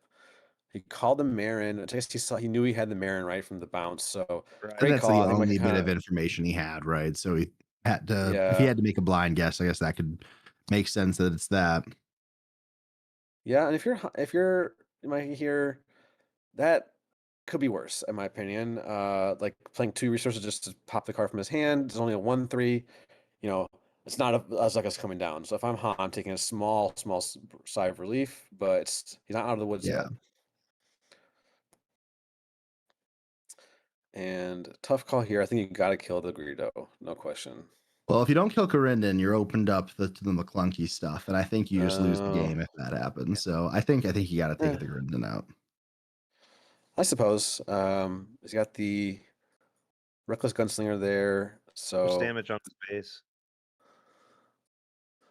Yeah, you can play 24 more of those. Yeah. So we'll see. So Micah did battle back to build a pretty nice board here, right? We have the Han, Grogu, and a shielded and cheated out Itinerant Warrior. Could be better, could also be worse. Yeah, he really needs to see an entrenched. He's like entrenched or a cheer. He's not seeing the cards he needs. And gets sort of the Yaddle, which I probably would keep over the Kiadi because you need that. At this point, I always think when my health is getting high, you got to count how many restore cards you have in the deck. And that's, even though it's not an instant restore, Yaddle is still at least presenting, the potential restore in the future, right? Yeah. I do wonder if this is the penultimate turn of the game, if things go Yoda Killer's way here on CAD with how aggressive this deck is.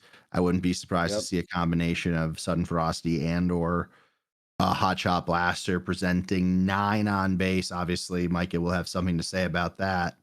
Taking 3 off the board with Greedo. Carlos's hand, I struggle to see way back from this. Like you really needed like a Luke this turn or a Cheer It, like I was saying, or Cheer It plus Entrench would actually be my ideal hand here. Since there's no way to make Cad Bane Saboteur. So yeah. And for what it's worth, that line that we spoke about with Marin and Force Lightning wouldn't have actually been an option in reality. right? Like he wouldn't have gotten the opportunity to attack. So in no means is that anything to do with that, right? Yep. So let's see here. Yep, this is I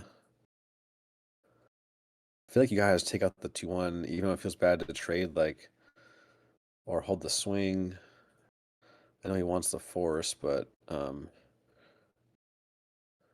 think he needs. I think honestly, in hindsight, you swing with Grogu, you sequence it to get the force, so you can then just play the Kiadi and aggressive negotiations, cheat out the Kiadi, and aggressive negotiations on Han could kill the CAD leader on But pawn I flip. do think he has the force.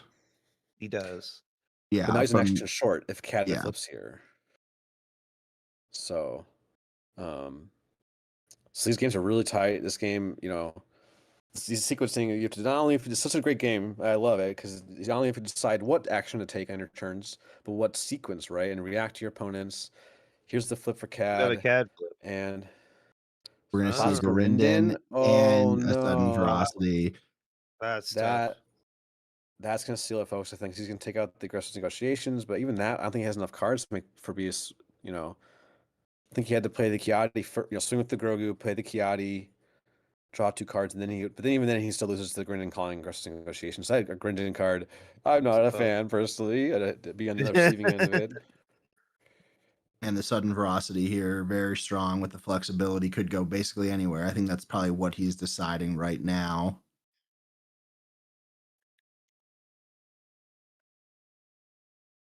And what's the most painful card that can happen this turn? I call it too soon on my teammate here, but knowing these games, because if he had drawn 2 more cards, then the Tenor Warrior would have been a +4 with aggressive negotiations for 8 swing. So, but like I said, that line gets blown up by the Garinden. So the call must have been Shurit or Luke or something like that. Yeah. It goes on to CAD with the proof that he is safe. CAD's gonna swing in for 6-7.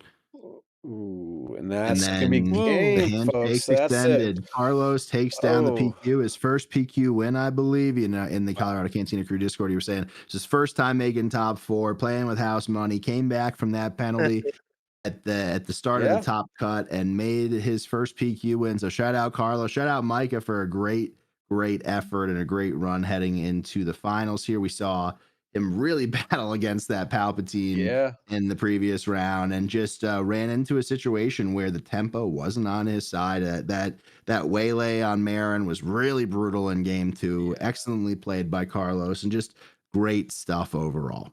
Welcome to Cabinet Parking Town, everybody. Yeah, shout out Yoda Killer. If you guys don't know, he has his own YouTube channel, and he started this series. A series of videos about CAD, and I know him and Sharky have been collaborating on that series. It's a great series. Definitely check it out. We can pop a link in the chat.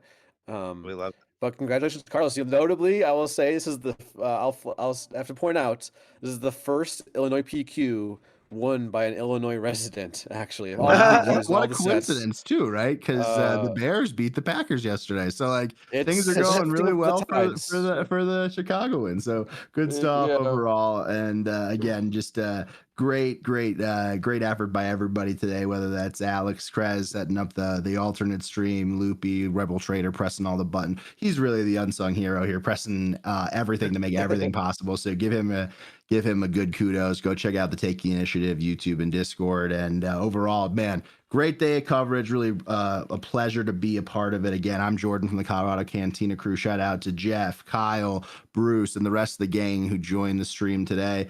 Everybody else, we'll see you for the next PQ. Until next time, guys, stick with us. Thanks for tuning in.